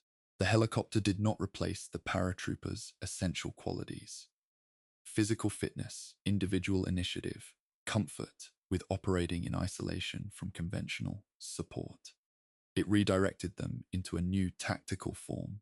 The 1st Brigade's early operations in Vietnam included actions in the Phan Rang area and, subsequently, in the An Kha Valley and the surrounding highlands, where American forces were attempting to establish the kind of persistent presence that would allow them to contest enemy control of the population and the terrain simultaneously. These operations followed the basic logic of American counterinsurgency doctrine, as it was understood in 1965 and 1966. Find the enemy, fix him, and destroy him with superior firepower. The doctrine worked in a narrow tactical sense when it worked. The American military's capacity for firepower, delivered by artillery and tactical aircraft and helicopter gunships, was genuinely formidable and could destroy enemy formations that were willing to stand and fight.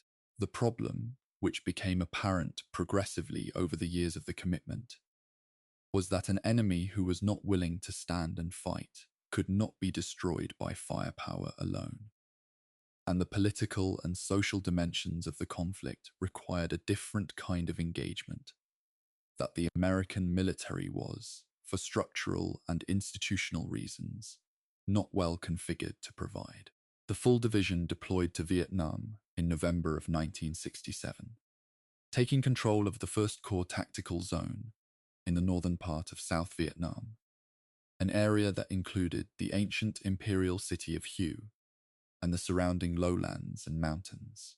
The division's assignment to Wick Corps placed it in one of the most strategically sensitive areas of the war, adjacent to the demilitarized zone that nominally separated North and South Vietnam, and in an area where the North Vietnamese army maintained significant capabilities and conducted operations with a regularity and sophistication that distinguished them from the Viet Cong guerrilla forces that American forces encountered elsewhere in the country.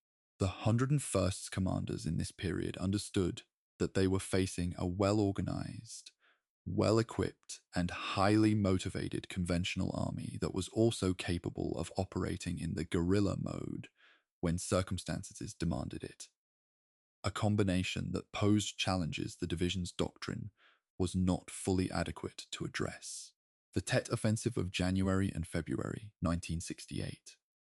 The coordinated North Vietnamese and Viet Cong attacks on more than 100 South Vietnamese towns and cities during the Vietnamese Lunar New Year holiday struck the 101st's operational area with particular force. The fighting in Hue, which lasted from the 30th of January until the 2nd of March 1968, was among the most intense urban combat that American forces had experienced since the Second World War. The city's old imperial quarter, the Citadel, was seized by North Vietnamese forces in the first hours of the offensive and had to be recaptured in weeks of close-quarters fighting that bore no resemblance to the open terrain. Helicopter assault tactics that had characterized much of the division's previous Vietnam experience. Elements of the 101st participated in the Hue fighting alongside Marines and South Vietnamese Army forces. And the battle's cost in American, South Vietnamese, and civilian casualties was significant by any measure. The A Shau Valley, a long, narrow mountain valley running parallel to the Laotian border in the division's area of operations, became one of the defining operational challenges of the 101st Vietnam commitment. The valley served as a major logistical corridor for the North Vietnamese Army, a key section of the Ho Chi Minh Trail network, through which supplies and reinforcements moved from North Vietnam into the south, and American commanders periodically attempted to disrupt this flow through major operations into the valley. These operations, including the highly contested assault on Dong Ap Bia Mountain in May of 1969, which became known to the soldiers who fought there as Hamburger Hill, succeeded in tactical terms. The objectives were taken, The enemy formations in the area were attrited, but the tactical successes did not produce durable strategic results because the operations were not sustained long enough to prevent the North Vietnamese from reoccupying the valley once American forces withdrew. This cycle, assault, clear, withdraw, enemy return, was one of the defining frustrations of the Vietnam War, experienced by the 101st as acutely as by any other formation in the country. The controversy surrounding the Hamburger Hill operation, the assault by elements of the 3rd Battalion, 506th Infantry, on Dong Ap Bia, conducted over 10 days in May of 1969, at a cost of more than 70 Americans killed and almost 400 wounded, crystallized, for many Americans, the contradictions of the Vietnam War's operational logic. The hill was taken at significant human cost. It was then abandoned, as it had no permanent strategic value that would justify a garrison. The North Vietnamese subsequently reoccupied it. American news coverage of the battle and the congressional criticism that followed reflected a growing gap between the military's assessment of the operation's value, which was primarily about inflicting casualties on the enemy rather than holding terrain, and the public's intuitive sense that fighting repeatedly for the same ground, at great cost without holding it, represented a failure of strategic logic. The men of the 101st who fought on Dong Ap Bia were not responsible for the strategic framework that had placed them there. They fought with the same professionalism and courage that the division's history documents consistently. Whether they were asked to fight for the right objective, in the right way, under the right strategic concept, that is a question directed at policymakers and commanders, not at the soldiers in the rifle platoons. The 101st's Vietnam commitment transformed the division in ways that its Second World War service had not. The Second World War had been a contest with a clear beginning, a clear end, and a moral clarity, however complicated the operational details, that allowed the men who fought it to understand their service as part of a comprehensible project. Vietnam offered none of those organizing certainties.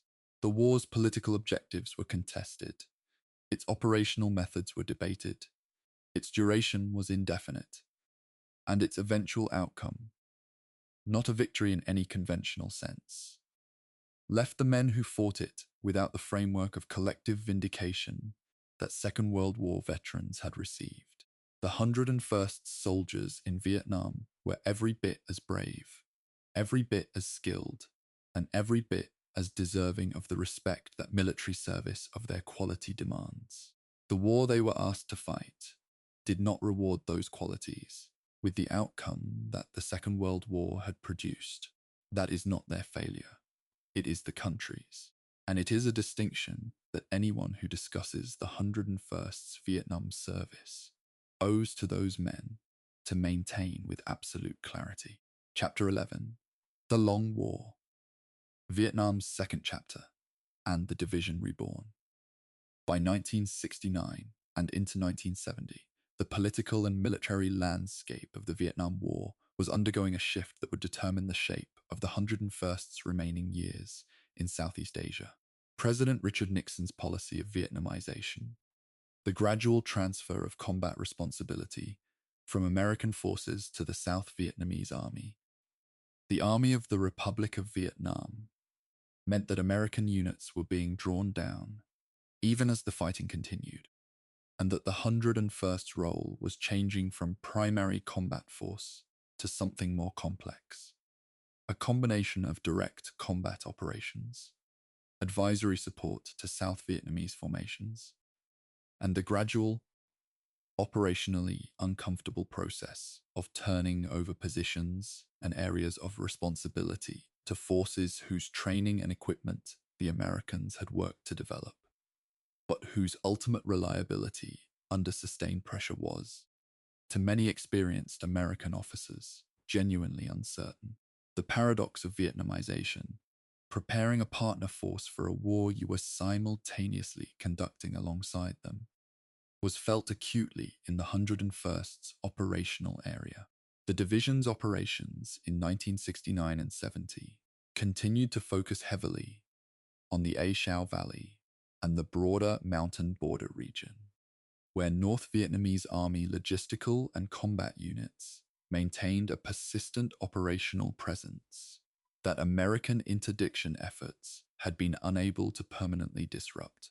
The operations conducted in this period, air assaults into mountain terrain, patrols through jungle that concealed enemy forces with an effectiveness that technological reconnaissance could partially mitigate but not eliminate. Base defense operations against rocket and mortar attacks on the division's installations were the operational routine of the war, demanding, dangerous, and productive of casualties without producing the kind of decisive engagement that classical military logic might have offered as a measure of progress.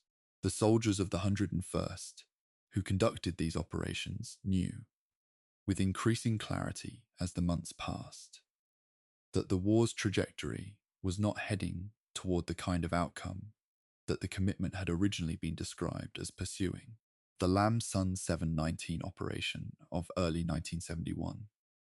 The South Vietnamese Army's armored thrust into Laos, supported by American air assets and with the 101st providing flank protection along the South Vietnamese border, was intended as a demonstration of Vietnamization's success, a proof that South Vietnamese forces could now conduct major offensive operations independently. The operation's execution did not support that conclusion. South Vietnamese armored formations encountered far heavier North Vietnamese resistance than the planning had anticipated, and the withdrawal, conducted under fire, in some instances chaotic, provided imagery and accounts that were difficult to reconcile with the official narrative of steady South Vietnamese military improvement. The 101st's role in Lam Son 719 was primarily to provide helicopter support and border security, and the division's soldiers performed those functions effectively. But the operation as a whole raised questions about Vietnamization's pace and the South Vietnamese Army's readiness for the kind of independent large-scale operations that the policy assumed it could conduct. The Paris Peace Accords of January 1973, which ended direct American military involvement in Vietnam, did not end the war. They ended America's role in it, which is a different thing. The 101st had begun drawing down from its peak Vietnam strength before the accords were signed. As the broader American military redeployment from Southeast Asia progressed through the early 1970s, the division's last major combat elements left Vietnam in early 1972, and the formation returned to Fort Campbell to begin the process of reconstitution and redefinition that any military organization must undertake after a long and costly commitment. The soldiers who came back from Vietnam in this period returned to a country whose relationship with its military was, to put it with appropriate restraint, complicated. A complication that had accumulated through years of contested policy, contested reporting, and the specific cultural fractures that the war had opened in American society. The 101st's Vietnam veterans came home not to the ticker tape receptions that their fathers had received after the Second World War, but to a quieter, more ambiguous welcome that reflected the ambiguity of the conflict itself. The reconstitution of the 101st at Fort Campbell in the early and middle 1970s was a genuinely difficult institutional process. The Army as a whole was grappling with problems that the Vietnam years had produced or exacerbated. Discipline issues, racial tension, drug and alcohol problems, questions about the quality of non-commissioned officer leadership in an era when the most experienced NCOs had been consumed by the war's attrition. And the 101st faced these challenges along with every other major formation. The Army's response, developed through the mid-1970s, under the leadership of General Creighton Abrams and his successors, was a comprehensive reform of the training system, the personnel management system, and the basic professional culture of the military. The set of institutional reforms that produced, over the following decade, an all-volunteer force that was, by most measures, significantly more capable than the draft-era army that the Vietnam War had spent. The creation of the all-volunteer force in 1973, the end of the draft and the transition to a military composed entirely of people who had chosen to serve rather than being compelled to, had specific implications for the 101st Airborne Division, which had always depended on the volunteer self-selection of paratroopers to produce the cultural character that distinguished airborne formations from conventional infantry. In a draft-era army, the paratroopers were a self-selected elite within a broader conscript force. In an all-volunteer army, the paratrooper self-selection process operated within a pool that was already composed of volunteers. A change that affected the training pipeline and the cultural dynamics of the airborne community in ways that were gradual and sometimes subtle, but cumulatively significant. The 101st retained its jump wings and its jump-qualified paratroopers, but the relationship between the division's airborne identity and the broader institutional identity of the post-Vietnam Army was being renegotiated in the middle 1970s in ways that would continue through the following decade. The doctrinal revolution of the late 1970s and early 1980s. The development of air-land battle doctrine, which sought to integrate air and ground power in a way that could counter the Soviet Army's numerical advantages in Europe through speed, initiative, and depth of maneuver rather than simple attrition, created a new operational context within which the 101st's capabilities were reassessed and repositioned.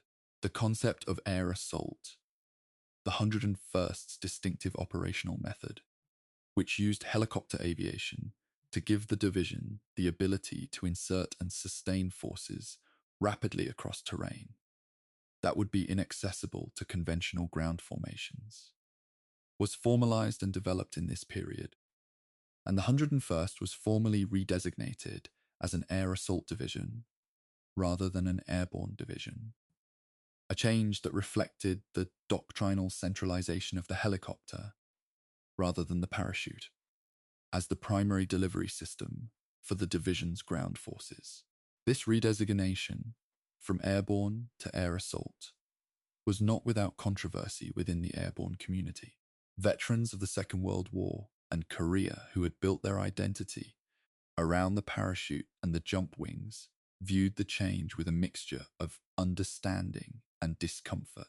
The division retained its jump capability and its jump-qualified soldiers. It was not abandoning its heritage, but the formal organizational emphasis had shifted, and the change communicated something about where Army doctrine in the late 1970s believed the future of vertical envelopment lay. The Apache attack helicopter, the Black Hawk utility helicopter, and the Chinook heavy-lift helicopter that formed the core of the division's aviation brigade in the 1980s gave the 101st a set of operational capabilities that no Second World War airborne division had possessed. Capabilities that would be demonstrated, before the decade was out, in a combat theatre that neither the paratroopers of Normandy nor the planners of airland battle had specifically anticipated. The 1980s were, for the 101st, a period of doctrinal consolidation and technological modernization that prepared the division for the kind of high-tempo, large-scale conventional warfare that airland battle envisioned. Training at the National Training Center at Fort Irwin, California, which opened in 1981 and provided the Army with the most realistic large-scale training environment it had ever possessed, exposed the 101st and its subordinate units to the kind of rigorous, observer-controlled assessment that peacetime training had rarely previously offered. The lessons learned at the National Training Center about the importance of coordinated combined arms operations, about the specific ways that human error and organizational friction degrade military performance under pressure, about the gap between what units thought they could do and what they actually could do when tested, were absorbed, debated, and incorporated into training programs that made the Army of the late 1980s genuinely different from the Army of the mid-1970s. When the 101st deployed to the Arabian Peninsula in August of 1990, it deployed as the best trained large formation the division had ever been. Chapter 12, Desert Shield and Desert Storm, The Eagle in the Sand. On the 2nd of August 1990, the Iraqi army crossed the border into Kuwait and occupied the small Gulf state within hours, dissolving the Kuwaiti government and annexing the country to Iraq, in a move that the international community, including nations that had recently been supporting Iraq in its war against Iran, almost universally condemned. The military response. The coalition assembled under American leadership. The deployment of forces to Saudi Arabia that began within days of the invasion, and the eventual offensive that expelled Iraqi forces from Kuwait in February of 1991, was the first large-scale conventional war that the American military had fought since Vietnam, and it was, in terms of its operational execution, profoundly different from Vietnam in almost every dimension. Clear political objectives, defined military mission, international coalition support, defensible legal basis, and an enemy that, whatever its tactical deficiencies, fought in a recognizable conventional mode that American doctrine and training were specifically designed to counter. The 101st Airborne Division deployed to Saudi Arabia in August of 1990 as part of Operation Desert Shield. The initial defensive deployment intended to deter any further Iraqi advance beyond Kuwait. The division was one of the first major American ground formations to arrive in theater, a reflection of its air assault capabilities and the specific operational logic that made a rapidly deployable, helicopter-borne force valuable in the early phase of a deployment, when the situation was still fluid and the possibility of Iraqi offensive action into Saudi Arabia had not been definitively ruled out. The soldiers who arrived in Saudi Arabia in August and September of 1990 found a physical environment that was, in its essential character, as different from the training environments of Fort Campbell as it was possible to be. Temperatures exceeding 50 degrees Celsius during the day, dust that degraded equipment and clogged every mechanical system not specifically designed to resist it.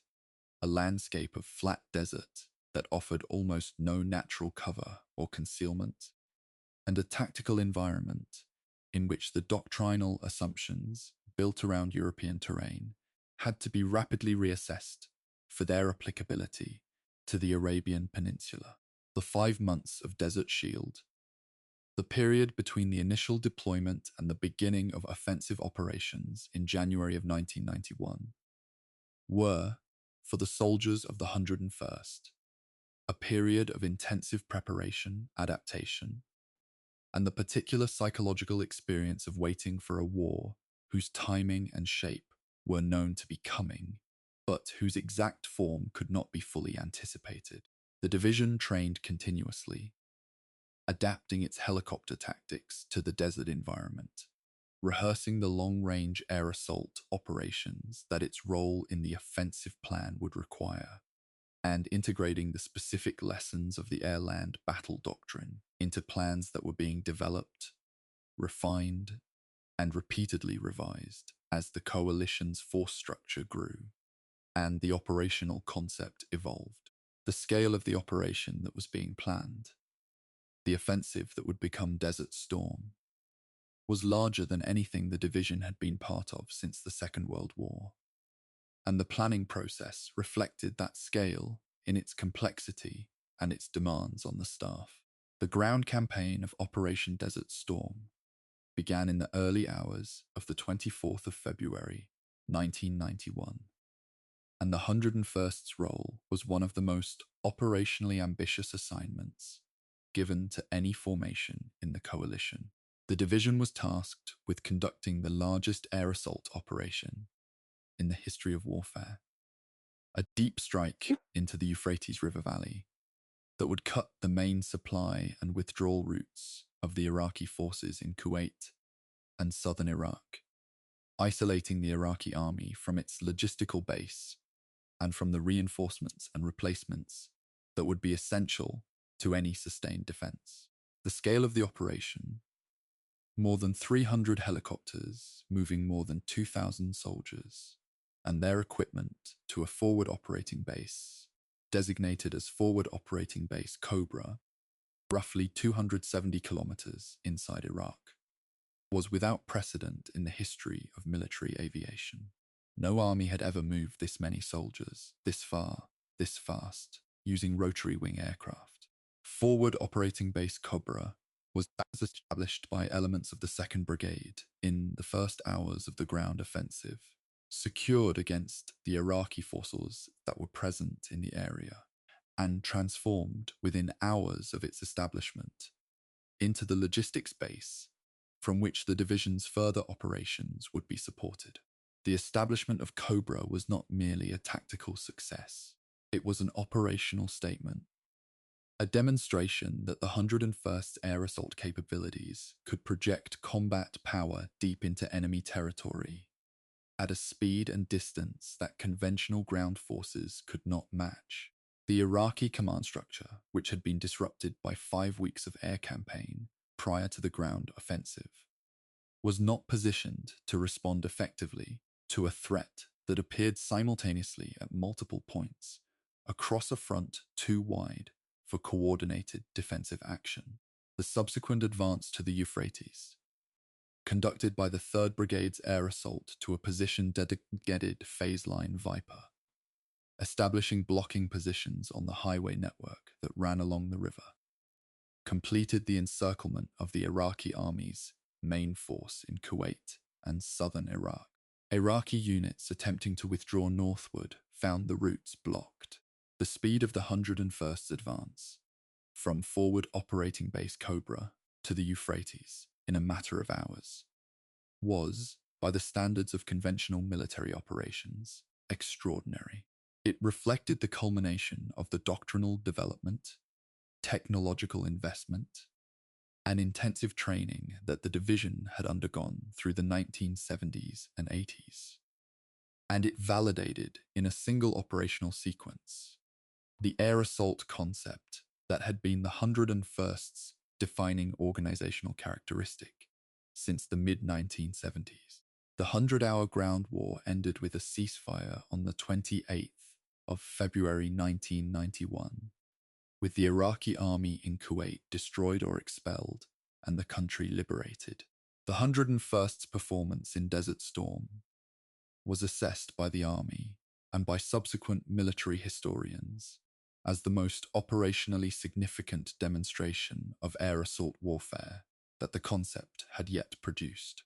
The division had moved faster, farther, with greater tactical effectiveness than the most optimistic pre-war assessments had projected. The deep attack to the Euphrates was studied in military staff colleges around the world as a case study in operational maneuver, and it gave the 101st a Desert Storm legacy that, while obviously different in character from the Second World War record, was of comparable operational distinction. The return from Desert Storm in the spring of 1991 was, for the 101st, a markedly different homecoming than the Vietnam-era returns had been. The country received its soldiers back with a warmth and directness that reflected both genuine gratitude and, in part, a deliberate national decision to not repeat the failures of the Vietnam era in its treatment of returning veterans. The yellow ribbons, the parades, the public displays of support These were not merely sentimental. They were a statement about the relationship between the country and its military, renegotiated in the years since Vietnam, and now expressed in the specific context of a war that had achieved its objectives clearly and quickly.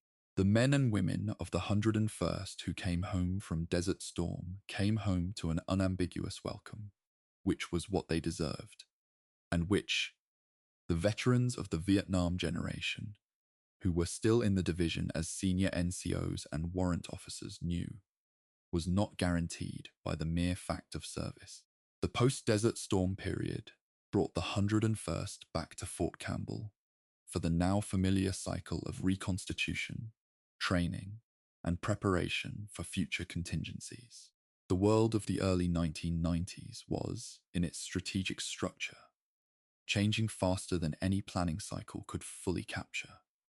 The Soviet Union dissolved in December of 1991, removing the primary threat around which American military doctrine had been organized for 4 decades.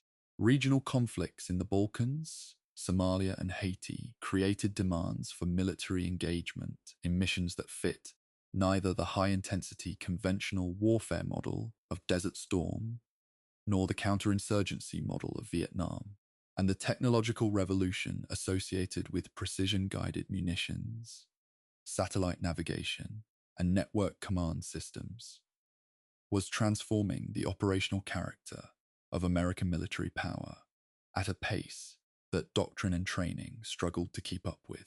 The 101st Airborne Division approached the final decade of the 20th century as the Army's premier air assault formation. Tested in combat, highly trained, institutionally confident, in a strategic environment whose shape was, again, uncertain. The question of where history would next call the Screaming Eagles was one that, as it had been in England in the spring of 1944, no one could answer with confidence. What the division's 80-year record demonstrated with certainty was that when the call came, the answer would be yes. Chapter 13. The Forever War begins. Into Afghanistan.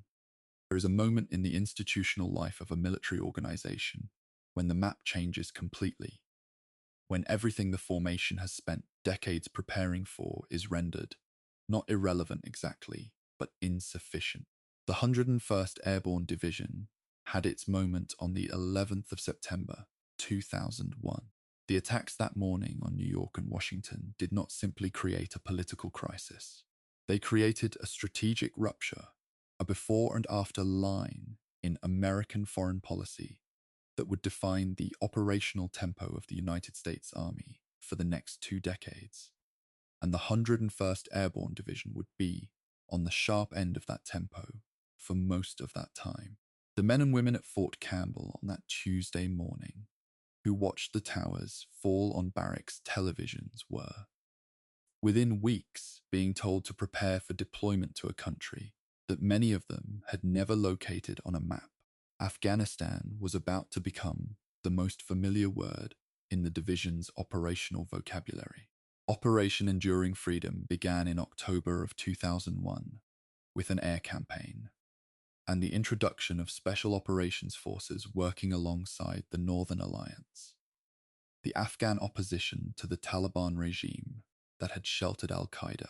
The conventional ground force commitment followed, and the 101st's initial deployment to Afghanistan placed the division in a country whose geography, culture, political structure, and military dynamics were unlike anything in the formation's previous experience. The mountains of eastern Afghanistan, the Pashtun Belt along the Pakistan border, the Korengal Valley, the Pech River Corridor, the Waigal District, were not the flat Dutch polder of Market Garden or the desert floor of Iraq's Euphrates Valley. They were among the most demanding terrain that infantry soldiers have operated in since the Second World War, and combining extreme altitude, extreme cold in winter, extreme heat in summer, limited road infrastructure, and an enemy that had been fighting in those mountains. with intimate geographical knowledge and genuine tactical skill for decades before the Americans arrived.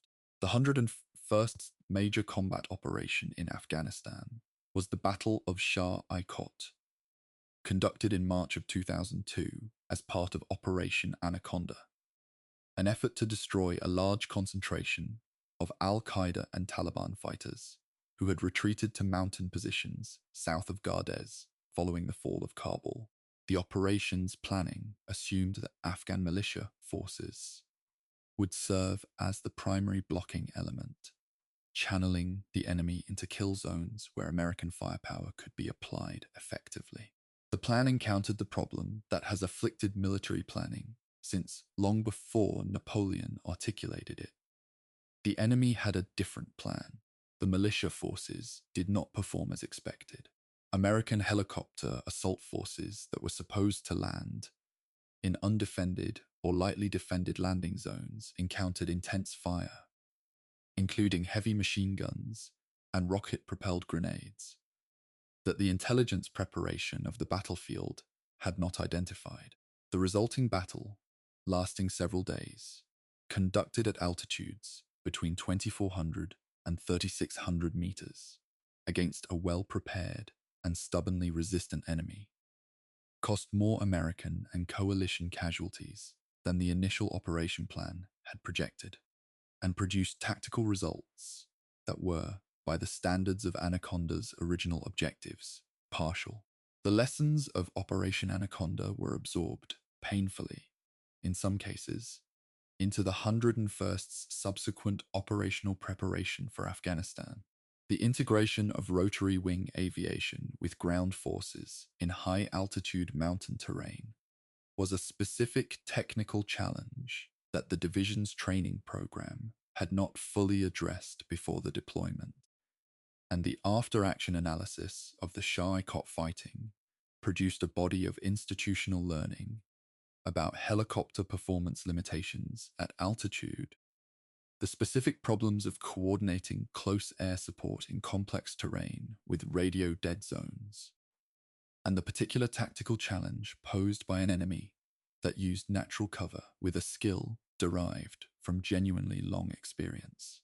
These were not abstract lessons. They were purchased with the lives of soldiers who had been placed in conditions that the planning process had not adequately characterized, and the obligation to ensure that the purchase produced lasting improvement was felt throughout the division's command structure. The 101st's deployments to Afghanistan were not a single continuous commitment, but a series of rotations, typically 12 to 15 months in duration, that brought the division back to the country at intervals across a conflict that extended from 2001 well into the 2010s. Each rotation arrived in a country that had changed since the previous rotation's departure, and each rotation brought a formation that had itself changed. Different soldiers, different commanders, the institutional memory of previous deployments, imperfectly transmitted through the documents and briefings and informal conversations that constitute an organization's operational inheritance. The Taliban, who had been displaced from government in 2001, reconstituted progressively in the years following their initial defeat, rebuilding their organizational structure in the Pakistan border regions and returning to Afghanistan with tactics that incorporated lessons from their own combat experience and from the broader insurgent communities, developing understanding of how to fight the American military effectively. By the middle 2000s, the Afghan insurgency was, in its essential character, a different military problem from the one that Enduring Freedom had initially addressed. The surge in Afghanistan, the increase in American troop levels ordered by President Barack Obama in 2009, intended to replicate the logic of the Iraq surge of 2007 and stabilize the country before a planned drawdown, placed the 101st at the center of an expanded operational commitment in Regional Command South and Regional Command East, The areas of Afghanistan most heavily affected by insurgent activity.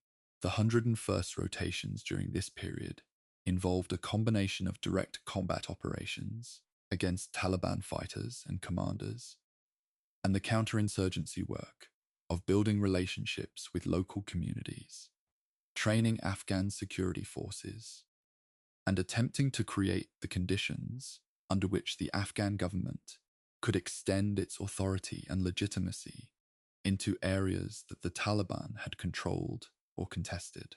These two mission sets, killing insurgent leaders and building community trust, existed in a persistent tension that the counterinsurgency doctrine of the period attempted to resolve theoretically, but that soldiers on the ground experienced as a daily practical contradiction. The Kandahar operations of 2010 and 2011, a major effort to clear the Taliban from the population centers of Kandahar province, which was the symbolic and organizational heartland of the Taliban movement, involved significant elements of the 101st and produced some of the heaviest fighting of the division's Afghanistan commitment. The clearance of Jari district and the surrounding areas required the kind of methodical, house-by-house, canal-by-canal tactical work that is the most demanding form of counterinsurgency fighting, an environment saturated with improvised explosive devices, where the enemy could not be distinguished from the civilian population by appearance or behavior until the moment of attack, where the metrics of progress were ambiguous and contested, and where the tactical success of a cleared village could be undermined within weeks by the inability to sustain a security presence that prevented the enemy's return. The soldiers of the 101st who conducted these operations did so with professionalism and courage that was consistent with every previous chapter of the division's history. The strategic framework within which they were operating was generating outcomes that the operational excellence of the soldiers could not by itself remedy.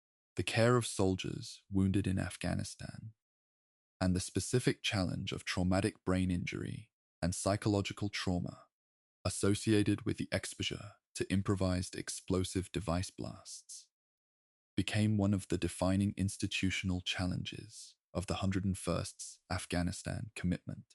The medical advances of the 2000s and 2010s had dramatically improved the survivability of wounds that would have been fatal in previous wars, which meant that the division was returning soldiers home alive who, in an earlier era, would not have survived their injuries. This was, in the most direct sense, a medical success. It was also the beginning of a sustained care obligation for physical rehabilitation, for psychological treatment, for the long-term support of soldiers whose injuries would affect their lives for decades. That the Army's institutional structure was, in the early years of the commitment, not adequately resourced to meet. The 101st's leadership at Fort Campbell worked to build support structures for returning soldiers and their families that went beyond what the formal Army system provided. A recognition that the division's obligation to its soldiers did not end when the deployment ended. The gradual drawdown of American forces in Afghanistan through the early 2010s returned the 101st to Fort Campbell on a schedule that was both a relief. The division had been deploying continuously at a pace that had imposed enormous costs on soldiers and families alike, and a transition challenge because the operational rhythms that the division had maintained for a decade were not simply switched off. The adjustment from continuous deployment operations to the garrison training cycle of a peacetime army involves institutional and individual transitions that military organizations have managed in every post-war period. And the lessons of those earlier transitions, the Vietnam-era reconstitution challenges, the post-Desert Storm adjustment period, were available to the division's leadership as guides, imperfect but not useless, for navigating the same basic challenge in a new context. The 101st that emerged from the Afghanistan commitment was shaped by that commitment in ways that are still being assessed and documented by the historians and institutional analysts who are building the record of the division's 21st century service. The final American military withdrawal from Afghanistan in August of 2021, a chaotic and painful conclusion to a 20-year commitment, was not directly an operational event for the 101st in the sense of involving the division in the withdrawal itself, but it was an institutional event of the first order because it concluded the strategic project that had defined the division's operational life for 2 decades, in a manner that left the outcome of that project in the most uncomfortable possible ambiguity. The soldiers of the 101st, who had served multiple rotations in Afghanistan, who had built schools and trained police and called in airstrikes and watched their friends die and written letters to parents and spouses explaining why those deaths had meaning, watched the conclusion of that commitment with feelings that no simple formulation can capture. They had done their jobs. The job had been hard. The outcome was what it was. And the 101st, which had processed the complications of Vietnam with the same institutional stoicism, continued. Chapter 14, the Iraq War, Invasion, Occupation, and the Test of Counterinsurgency. The decision to invade Iraq in March of 2003, the political arguments for which remain contested, and which this documentary will not adjudicate, placed the 101st Airborne Division in a second simultaneous war that would prove, in its duration and its human cost, as demanding as the Afghanistan commitment that was already underway. The 101st deployed to the Kuwait staging area in early 2003 and crossed the Iraqi border as part of the coalition ground force that drove north toward Baghdad in the last week of March 2003. The initial advance was rapid by any historical standard. The division covered more than 500 kilometers in roughly 2 weeks, conducting air assaults and ground movements that replicated, in their operational ambition, the deep strike logic of Desert Storm's Euphrates Valley operation, but in a strategic context that was, despite the superficial similarities, fundamentally different. Desert Storm had been fought to accomplish a specific, limited objective: the restoration of Kuwaiti sovereignty. With international consensus and a defined endpoint, the 2003 invasion was aimed at regime change. And the question of what came after regime change had not been answered with the specificity that the operational planners would have preferred. The 101st's advance in the initial invasion phase included significant combat operations in the Euphrates Valley corridor, where Fedayeen Saddam paramilitaries, irregular fighters not part of the regular Iraqi army structure, conducted ambushes and attacks on the division's logistics and support elements that the initial intelligence assessments had not fully anticipated. These attacks were not militarily decisive in the sense of threatening the division's ability to continue its advance, but they were tactically significant enough to force adjustments in route security and rear area protection that consumed resources and time. The Fedayeen's willingness to fight and their effective use of civilian areas and civilian cover was a preview of the insurgent tactics that would characterize the next phase of the Iraq War, a phase that was, in March of 2003, not yet visible in its full dimensions to the commanders and planners who were focused on the immediate operational requirement of reaching Baghdad. The 101st's assignment following the fall of Baghdad was not the occupation of the capital. That responsibility fell primarily to other formations, but the governance and security of Mosul, the major city in northern Iraq, and the surrounding Nineveh province. Mosul was Iraq's third largest city, a complex ethnic and sectarian environment where Arab, Kurdish, Turkmen Christian, and other communities coexisted with a fragility that decades of Ba'athist central authority had suppressed rather than resolved, and that the removal of that authority had rendered immediately visible. The 101st commander at the time, Major General David Petraeus, approached the Mosul assignment with an explicit counterinsurgency framework, one that emphasized governance restoration, economic activity, and political inclusion alongside security operations. That was, in the spring and summer of 2003, somewhat ahead of the broader American military institutional approach to the Iraq stabilization challenge. The division's early work in Mosul produced results that were, for a brief period, genuinely encouraging. Local elections were organized, basic services were partially restored, reconstruction projects were initiated, and the security situation was, by comparison with other parts of the country, relatively manageable.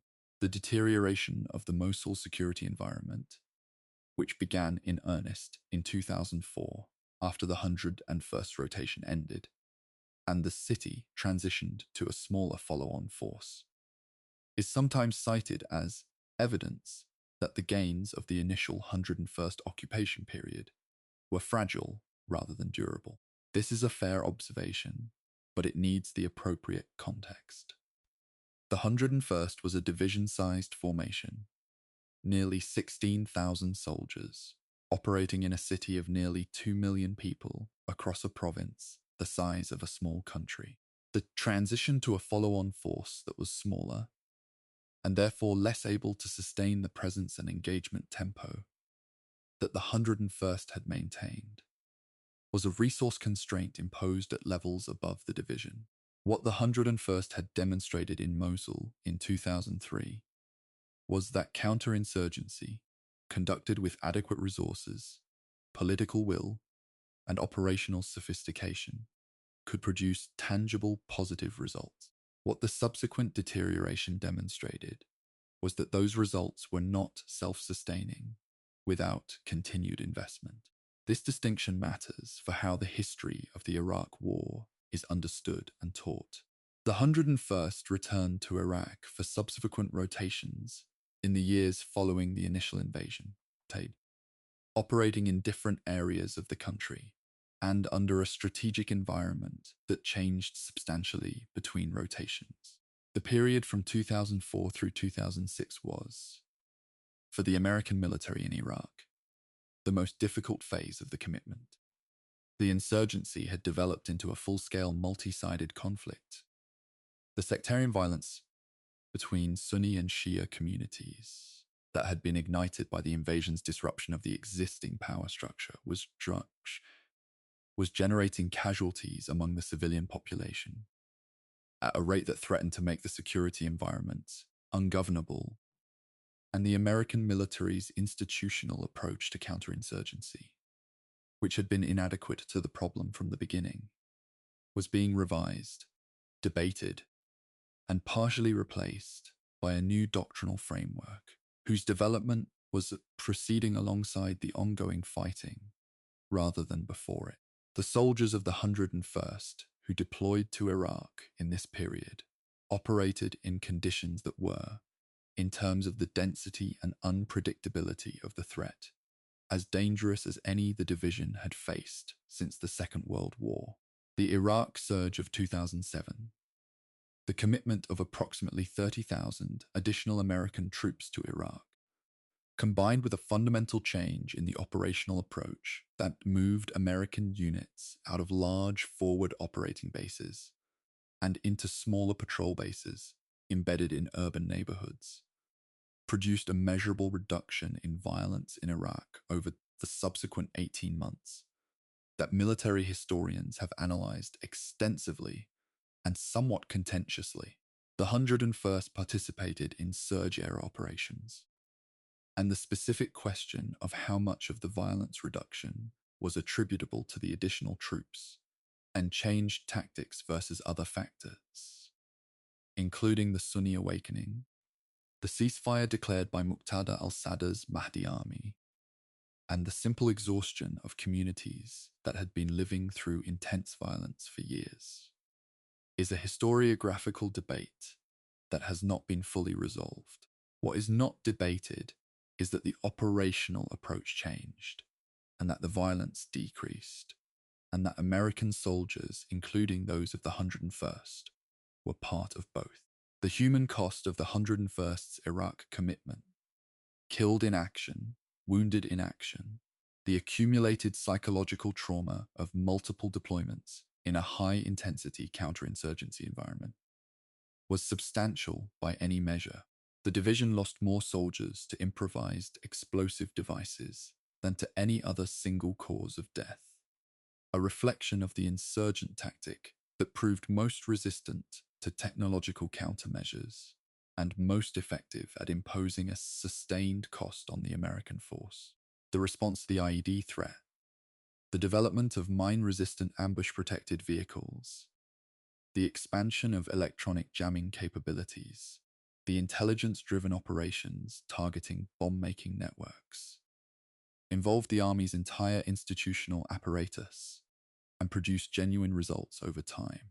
But the results came at the cost of lives and injuries that had already been paid before the countermeasures were fully developed and deployed. And the soldiers of the 101st, who absorbed those costs, did so in the knowledge that the problem they were fighting was actively adapting to resist their solutions. The relationship between multiple deployments and the psychological health of the 101st soldiers was a subject of increasing institutional attention through the mid and late 2000s, as research data accumulated that quantified the relationship between deployment frequency, duration, and the incidence of post-traumatic stress, depression, and other mental health conditions. The Army's response to this data was a combination of enhanced screening, expanded mental health resources, reduced stigma efforts, and, to the extent that operational requirements permitted, adjustments to deployment schedules. The 101st's leadership at Fort Campbell was actively engaged with this challenge, recognizing that the division's operational effectiveness in future deployments depended on the mental health of soldiers who were being asked to sustain a deployment pace that exceeded anything the division had experienced in previous conflicts, including Vietnam. The specific programs developed at Fort Campbell to support soldiers and families through the cycle of pre-deployment, deployment, and reintegration became, in some respects, models for the broader Army's approach to the same challenge, the drawdown of American forces in Iraq, culminating in the formal end of Operation Iraqi Freedom in 2010 and the transition to the smaller advisory mission that followed, returned the 101st to Fort Campbell on a timeline that was, again, both relief and transition. The institutional lessons of the Iraq commitment were, and continue to be, processed in the Army's educational institutions, its doctrinal development centers, and the informal channels through which military organizations transmit knowledge across generations of leadership. The field manuals revised in the Iraq and Afghanistan era, particularly the Counter-Insurgency Manual of 2006, which formalized the doctrinal framework that had been developed largely through combat experience, represented the Army's attempt to codify what had been learned in a form that could be taught and applied in future conflicts. Whether those codified lessons will be the right ones for the next conflict is a question that, as it has always been, cannot be answered before the next conflict arrives. The 101st Airborne Division's Iraq commitment will be judged by history against the strategic context of a war whose fundamental justifications were contested, whose execution produced consequences that the planning had not anticipated, and whose long-term outcome, the political trajectory of Iraq in the decades following the American withdrawal, is still being determined. The soldiers of the division who served in Iraq deserve a judgment of their service that is completely separated from the judgment of the policy that placed them there. They were skilled, professional, and courageous. They performed their assigned missions with the same institutional quality that the division's history documents from Normandy to Bastogne to Berchtesgaden. The policy decisions that structured their service were made by others at other levels for reasons that the soldiers themselves had no role in determining. History owes them that distinction, clearly and without equivocation, and this documentary states it plainly. Chapter 15, Screaming Eagles. In the 21st Century, Transformation and Continuity. An organization that has been fighting continuously for 20 years faces a specific institutional challenge when the fighting slows. It must determine what it has become, in the process of doing what it was asked to do, and whether what it has become is what it wants to be going forward. The 101st Airborne Division that returned to Fort Campbell from the sustained operational tempo of the Iraq and Afghanistan years was not simply the Desert Storm Division with more experience. It was an organization that had been shaped, at every level from individual soldier to divisional staff, by 2 decades of counterinsurgency warfare, by the specific skills, relationships, instincts, and institutional habits that counterinsurgency demands, and the question of how those 20 years of shaping interacted with the air assault, high-intensity conventional warfare identity that the division had built before 2001 was a genuine institutional question without an obvious answer. The Army's institutional response to this challenge, the effort to rebalance the force from counterinsurgency specialization toward the high-intensity conventional warfare capabilities that were assessed as the most relevant threat in the 2020s, in a strategic environment shaped by the military modernization of China and the reassertion of Russian military power in Ukraine, produced a period of doctrinal and training adjustment that the 101st navigated alongside every other major army formation. The multi-domain operations concept, the Army's framework for operating in contested environments across land, air, sea, space, and cyberspace simultaneously, represented a doctrinal ambition significantly more complex than air-land battle had been, and the 101st's task was to develop the specific air assault contribution to that framework, to define what helicopter-delivered forces could do in a high-threat environment where adversary air defense systems made the kind of unrestricted helicopter operations that Desert Storm had featured potentially very costly. This doctrinal question, the survivability and operational utility of air assault in a contested air environment, is not fully resolved in the current period, and the intellectual honesty of this documentary requires acknowledging that. The technologies deployed by near-peer adversaries in the 2010s and 2020s, advanced surface-to-air missile systems, man-portable air defense weapons, drone-based surveillance and attack capabilities, create a threat environment for helicopters that is substantially more dangerous than what the 101st faced in Desert Storm or in the early phases of the Afghan and Iraq commitments. The division's aviation brigade and the Army's aviation community more broadly has been actively working on the tactics, techniques, and procedures for operating in this environment, including the development of lower altitude nap of the Earth flight profiles, degraded environment navigation, and the integration of unmanned systems that can take on reconnaissance and suppression roles previously assigned to manned helicopters. The solutions are not yet complete, and the soldiers of the 101st who would execute them know it. The division's deployment to Eastern Europe following the Russian invasion of Ukraine in February of 2022 marked the most direct return of the 101st to the European theatre since the Second World War.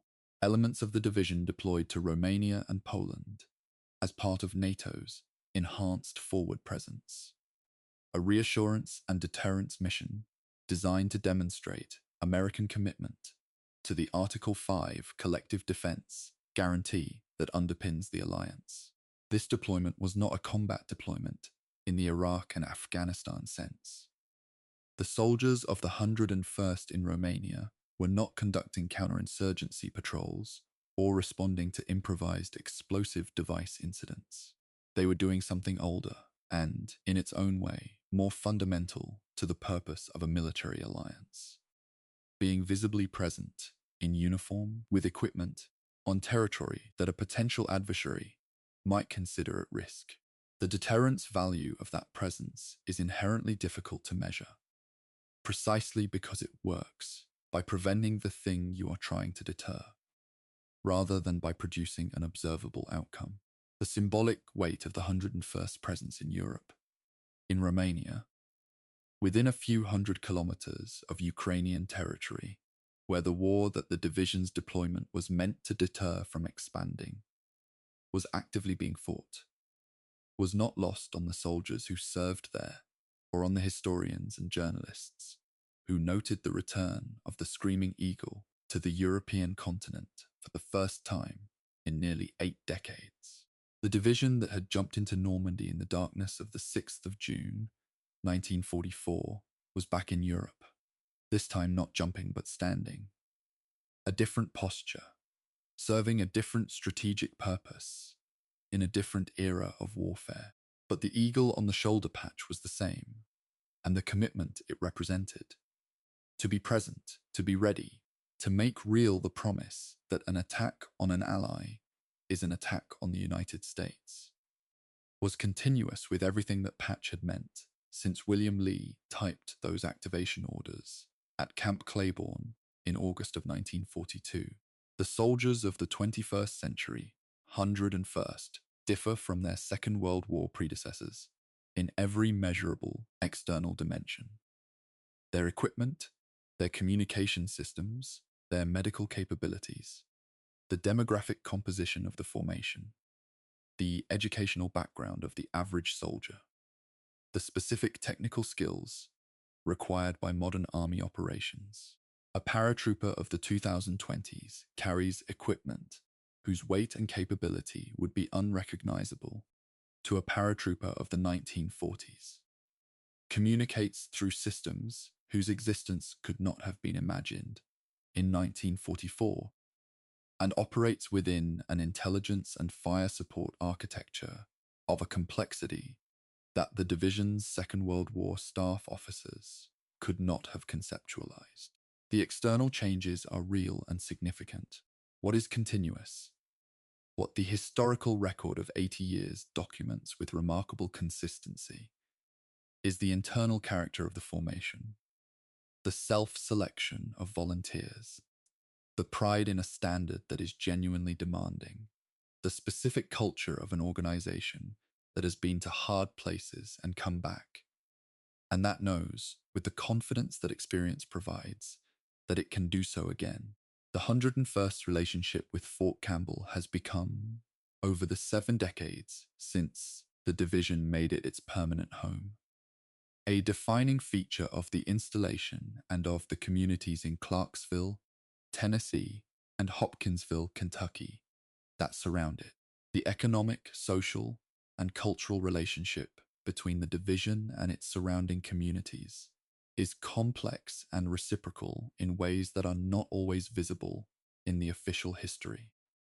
The families of deployed soldiers who build their lives in those communities, the veterans who separate from the army and remain in the area rather than returning to their states of origin, the local businesses and schools and churches whose rhythms are organized around the deployment cycle, the memorial infrastructure, the monuments, the named streets, the annual commemorations that makes the division's history physically present in the landscape of the region.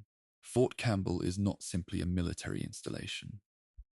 It is a community organized around a specific institutional identity, and that identity has the 101st Airborne Division at its absolute center. The ongoing project of preserving and transmitting the division's history across the generational transition from those who lived it to those who must understand it from documents and artifacts and testimony, is one that the division's formal historical institutions, its informal networks, and its veterans organizations are actively engaged in. The Screaming Eagles Museum at Fort Campbell holds the material record of the division's history. Uniforms, equipment, weapons, photographs, documents, and the specific three-dimensional artifacts that give history a physical presence that written records cannot fully replicate. The oral history collection continues to grow, incorporating the testimonies of veterans from Iraq and Afghanistan, alongside those of the dwindling number of Second World War and Korea-era veterans who are still alive to give them. The challenge of preserving the testimony of the Second World War generation, which is now in its late 90s, and whose members are leaving at a rate that makes every uncollected story a permanent loss, has a specific urgency that the museum and the associated historical institutions recognize and are working to address. The question of what the 101st Airborne Division represents, what claim it makes on our attention and our respect that extends beyond the normal admiration we owe to all military service, is one that this documentary has been building toward for 15 chapters, and it deserves a direct answer rather than a rhetorical evasion. The division's claim is based on a specific kind of evidence, a documented record extending across more than 8 decades and multiple wars, of an organization that consistently performed at or above the standard that extreme situations demanded of it, at costs that were real and sometimes very high, without losing the institutional character that made such performance possible in the first place. That is not a common achievement. It is the product of an organizational culture that was built deliberately, maintained through conscious effort, and transmitted across generations of soldiers who had, in most cases, no direct connection to the men of the previous generation, except through the institutional inheritance of the patch and the boots and the history. What William Lee promised at Camp Claiborne in August of 1942, that the division had a rendezvous with destiny, was, it turns out, not just a rhetorical flourish, but a fairly accurate description of what was coming. The destiny was Normandy and Bastogne and the Euphrates Valley and the mountains of Afghanistan and the streets of Mosul and a hilltop in Romania in the shadow of a war that the world was watching with genuine uncertainty about how it would end. The rendezvous with destiny was not a single event. It was a recurring obligation. The obligation, renewed in each generation, to be ready when readiness is what history requires. The men and women of the 101st Airborne Division have met that obligation, consistently and at great personal cost, for more than 80 years. That record is their legacy, and it belongs, in some measure, to all of us who live in the world their service helped to shape. The human cost. Soldiers, families, and the weight of service. There is a number that does not appear in the official order of battle documents, or the operational histories, or the after-action reports that fill the Army's archives, and it is the number of people whose lives were organized entirely around someone else's service in the 101st Airborne Division, the spouses who held families together through 12-month and 15-month deployments that did not stop because a child had a fever, or a car broke down, or a parent back home needed care. The children who learned to say goodbye at airports before they were old enough to understand where their parent was going or why, and who grew up with a relationship to military service that was simultaneously intimate and difficult to explain to their friends at school. The parents who tracked news from Afghanistan or Iraq with a specific quality of attention that only parents with a child in a combat zone understand. These people are not in the operational histories. They are in the history of the 101st in every other sense, as the community that sustained the division's soldiers across decades of deployment. But the documentary record is not organized around their experience in the way it is organized around operations and campaigns. The Army's understanding of family support, its recognition that the operational effectiveness of its soldiers depends, in a direct and measurable way, on the stability and well-being of the families those soldiers leave behind during deployments, developed significantly during the Iraq and Afghanistan years, partly through necessity and partly through a growing body of research that quantified what experienced commanders had understood intuitively for generations. The family readiness groups that operated across the 101st battalions and brigades during the high deployment period of the 2000s were community infrastructure, not simply social clubs. They were information networks, emotional support systems, practical assistance organizations, and connections between the deployed unit and the families at Fort Campbell that helped maintain the psychological fabric of the organization, while half of it was on the other side of the world. The women, and in a formation where female soldiers served in support and later combat roles, men as well, who organized and sustained those groups, were performing labor that was essential to the division's functioning, and that was, for most of the period in question, uncompensated and largely uncounted. The specific weight of multiple deployments on soldiers' marriages and families, documented in the research literature of military psychology and family studies, visible in the divorce rates and child behavioral data, and mental health service utilizations, statistics that the Army tracked with increasing attention through the 2000s and 2010s, was one of the most significant institutional challenges the 101st faced in the post-September 11th era. The operational pace of the commitment, at the height of the Iraq and Afghanistan simultaneous rotations, some soldiers of the 101st were spending more months deployed than at home over a multi-year period, exceeded what the Army's own family support doctrine had envisioned as sustainable, and the gap between the doctrine's assumptions and the operational reality produced stresses that the support systems, however improved from earlier eras, were not always adequate to absorb. The leaders of the 101st who recognized this gap and worked to close it, through advocacy for deployment pacing adjustments, through expansion of on-post mental health and family support services, through a command climate that treated the well-being of soldiers' families as an operational priority rather than a human resources matter, were performing a form of leadership that the official history does not always capture, but that was essential to the division's ability to sustain its commitment across 2 decades.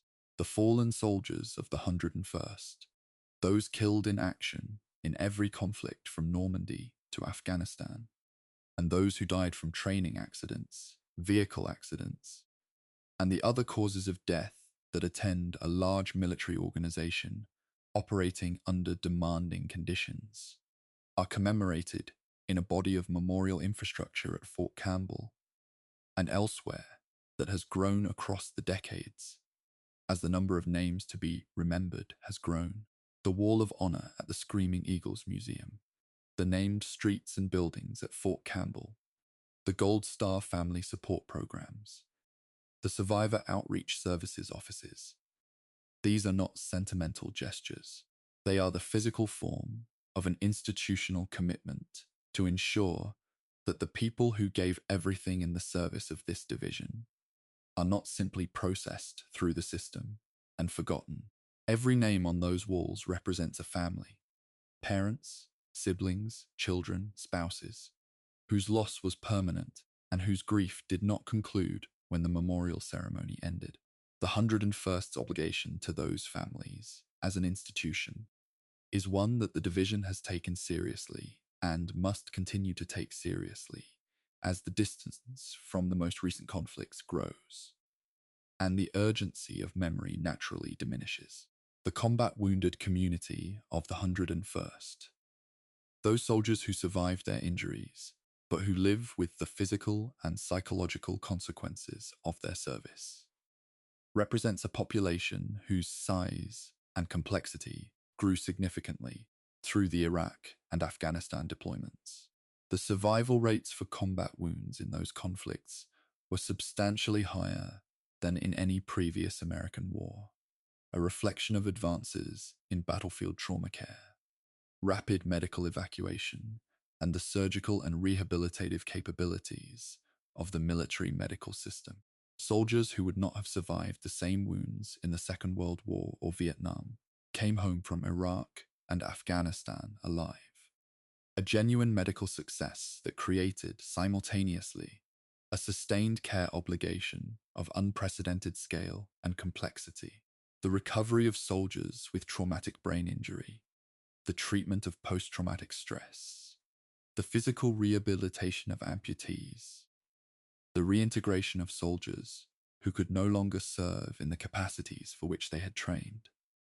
These are processes that unfold over years and decades, and the 101st commitment to its wounded soldiers through those processes is a test of institutional character that continues in the present. The suicides of veterans, a reality whose statistical dimensions the Department of Veterans Affairs has tracked with increasing precision and whose causes the research community has analyzed with increasing sophistication, represent, for the 101st, as for every formation that saw sustained combat in Iraq and Afghanistan, a form of loss that does not appear in the casualty counts, but that is no less real for its absence from the official record. The number of veterans of the 101st who have died by suicide since returning from deployment is not a number that this documentary is in a position to state with precision, because the data is not aggregated in a way that is publicly available at the divisional level. What is clear from the population level data is that the risk is elevated among combat veterans with multiple deployments and combat exposure, that the relationship between combat experience and suicide risk is mediated by multiple factors, including mental health, treatment access, social support, and employment stability, and that the 101st's institutional response to this challenge, through programs at Fort Campbell and through advocacy for veteran mental health resources, represents an ongoing obligation that is not fully met and requires sustained attention.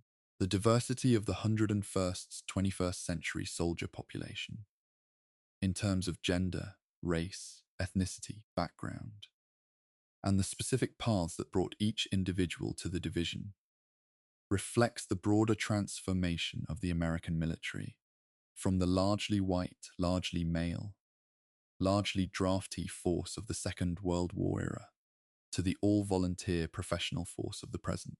Women served throughout the division in roles that were formally closed to them for most of the institution's history, including in combat positions following the lifting of the combat exclusion policy in 2013.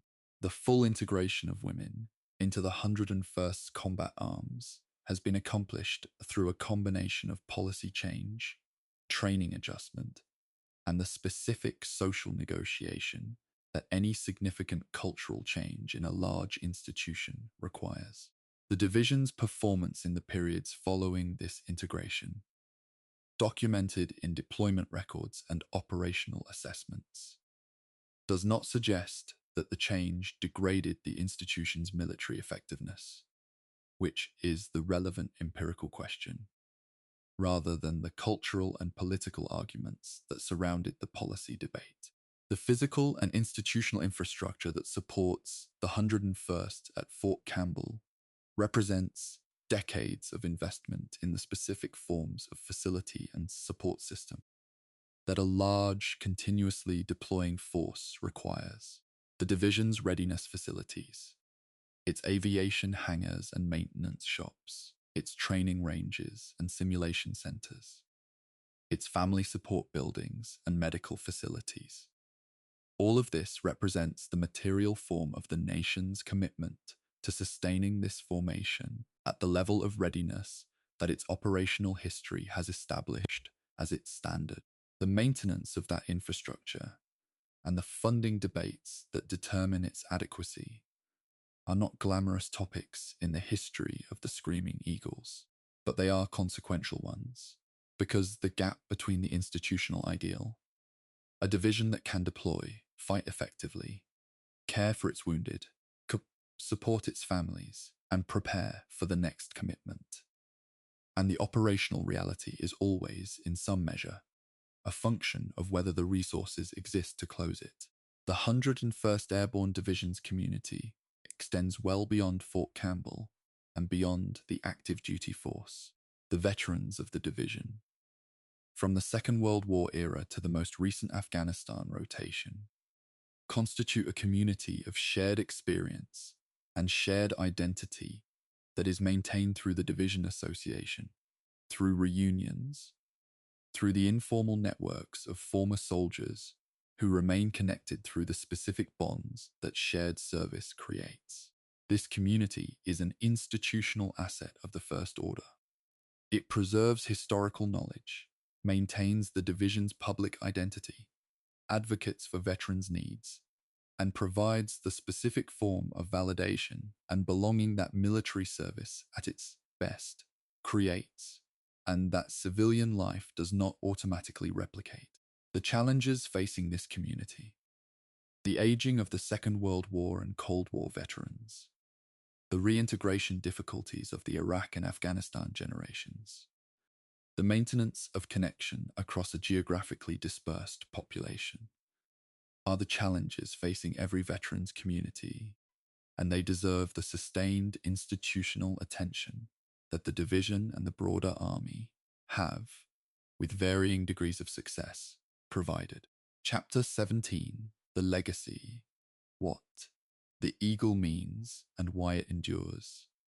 We come, at last, to the question that has been running underneath all 15 previous chapters like a current beneath the surface of a river. What does the history of the 101st Airborne Division mean, in the largest sense that meaning can be extended?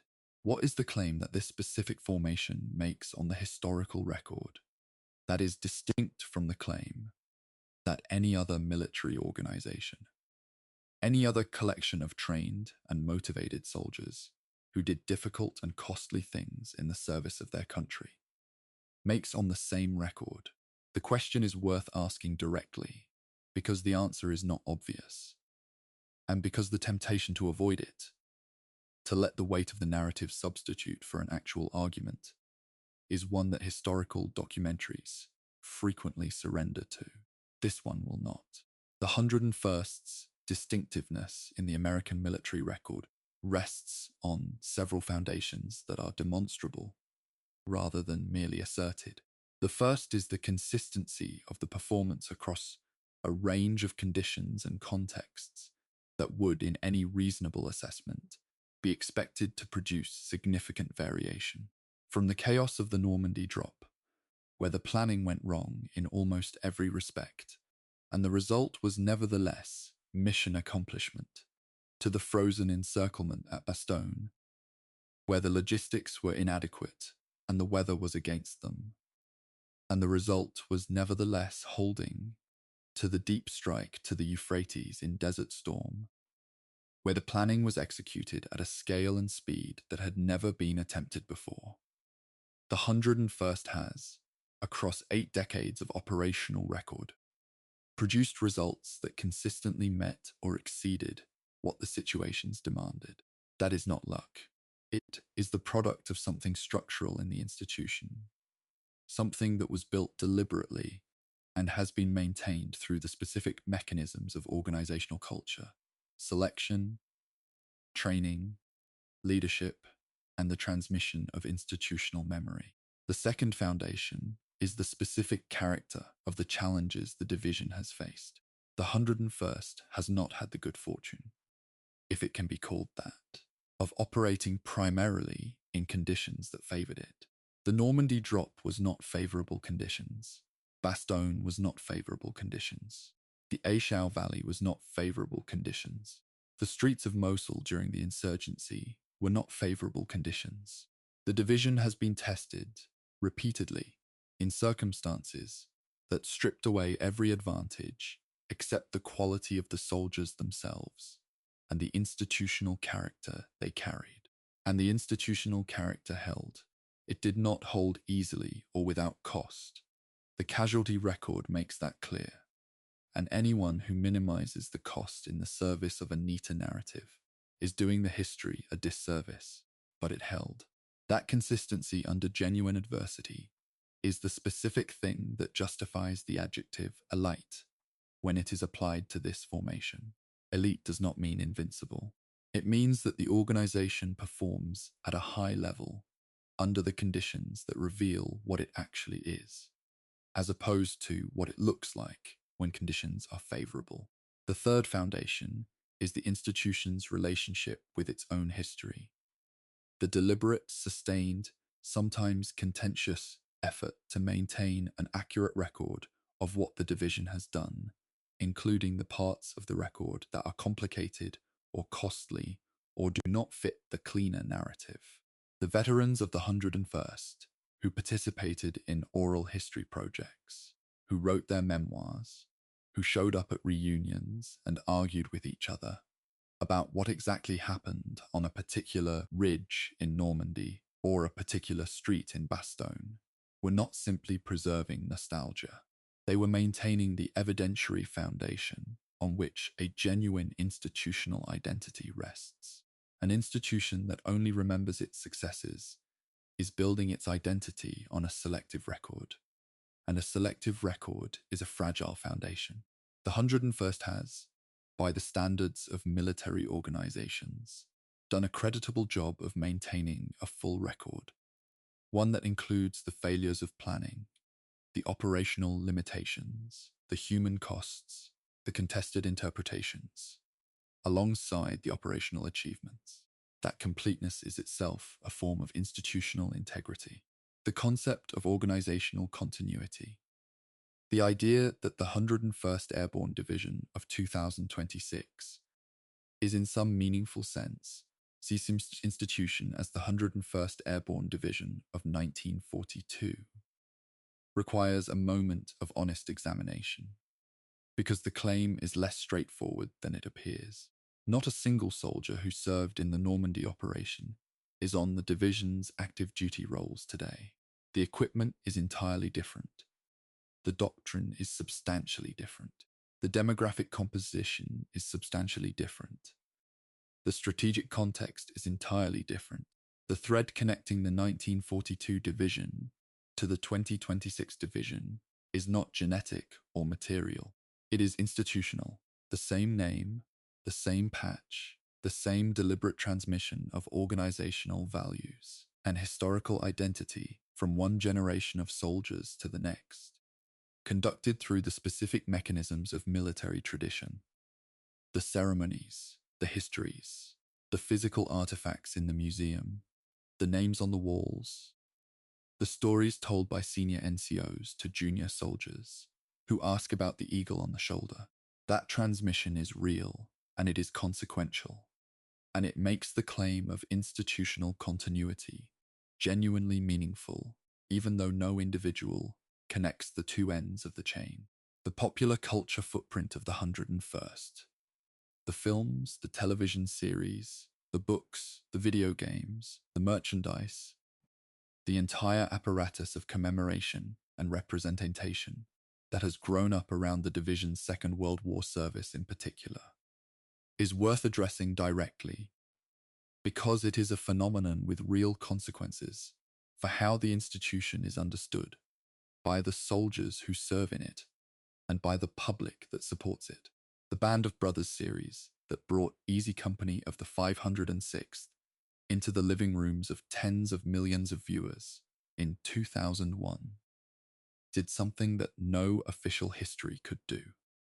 It made the experience of a small group of soldiers feel immediate and personal to people who had no prior connection to the division or to the Second World War. That is a genuine cultural achievement. It also, inevitably, created a popular image of the 101st that is partial, focused on one company of one regiment. And that has, in some respects, made it harder rather than easier for the broader and more complete story of the division to be told. This documentary is an attempt to correct that imbalance, not by diminishing what Easy Company did, but by insisting that what every other soldier in the division did is equally worth knowing. The 101st's place in the American national narrative, as the formation that jumped into Normandy, held Bastogne, crossed the Euphrates, reflects a specific way that American culture processes military history. Through the individual story, the small unit, the named soldier whose experience serves as the vehicle for the larger meaning. This is not unique to America, and it is not wrong as an approach. Individual stories are the right scale for human emotional engagement with history, which is why they work. The risk is that the individual story can crowd out the institutional story, that the focus on one company's experience can obscure the organizational reality within which that company operated, and that the organizational reality is where the lessons actually live. The lessons of the 101st's history that are transferable, that are applicable to the next institution, the next crisis, the next organizational challenge, are not primarily the lessons of Easy Company. They are the lessons of how the division was built, how it maintained its character across multiple campaigns and multiple generations of soldiers, how it managed the relationship between its elite identity and the demands of conventional military discipline, and how it processed the costs of its service without losing the capacity for the next commitment. The future of the 101st Airborne Division, its operational role in the strategic environment of the late 2020s and beyond, the specific military challenges it will be asked to address, and the technology it will use to address them, the soldiers who will serve in it, and the families who will support them, cannot be described with any confidence, because the future is not available to historians. What can be said, with confidence grounded in the record we have examined together across 16 chapters, is that the institutional character that has produced the division's historical performance is not accidental.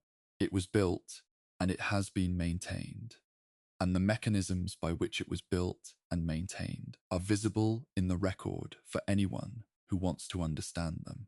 The building and the maintaining require continuous effort. They require leaders who understand that institutional culture is not self-sustaining, but requires active investment. They require soldiers who choose to join a formation with standards, and who choose to meet those standards, not because someone is watching, but because the standard is what the formation is. And they require a nation that understands what it is asking of the people who wear the uniform, and that takes seriously the obligations to support, to care for, to honor that the asking creates. The photograph I mentioned at the beginning of this documentary, those young men in a field in England in the autumn of 1943, squinting into the pale sun, is still, after 16 chapters, the image I come back to when I think about what this history is ultimately about. Not the battles, not the operational analyses, not the doctrinal debates, the men, the specific irreplaceable human beings who were born in the Depression, grew up in a world that was already being torn apart before they were old enough to understand it, trained in camps in Louisiana and North Carolina and Georgia and England, and then stepped to the door of an aircraft over occupied France and made the choice. In the darkness, with the red light burning and the wind coming through the open door and the ground rushing below. To go. They made that choice once, and then the survivors made it again, in Holland and in Belgium and in Germany, and all the way to the end. The choice to go, when going is what the moment requires, is the thing that cannot be trained in isolation. It requires everything that comes before it. The selection, the culture, the community, the institutional inheritance of every soldier who jumped before you and came back to tell you what it was like. It requires the 101st Airborne Division, and it requires, most essentially, the men and women who chose to be part of it, and who have been honoring that choice in one form or another since the 16th of August, 1942. William Lee said his division had a rendezvous with destiny. He was right.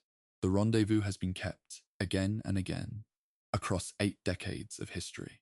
The eagle on the shoulder patch is still screaming,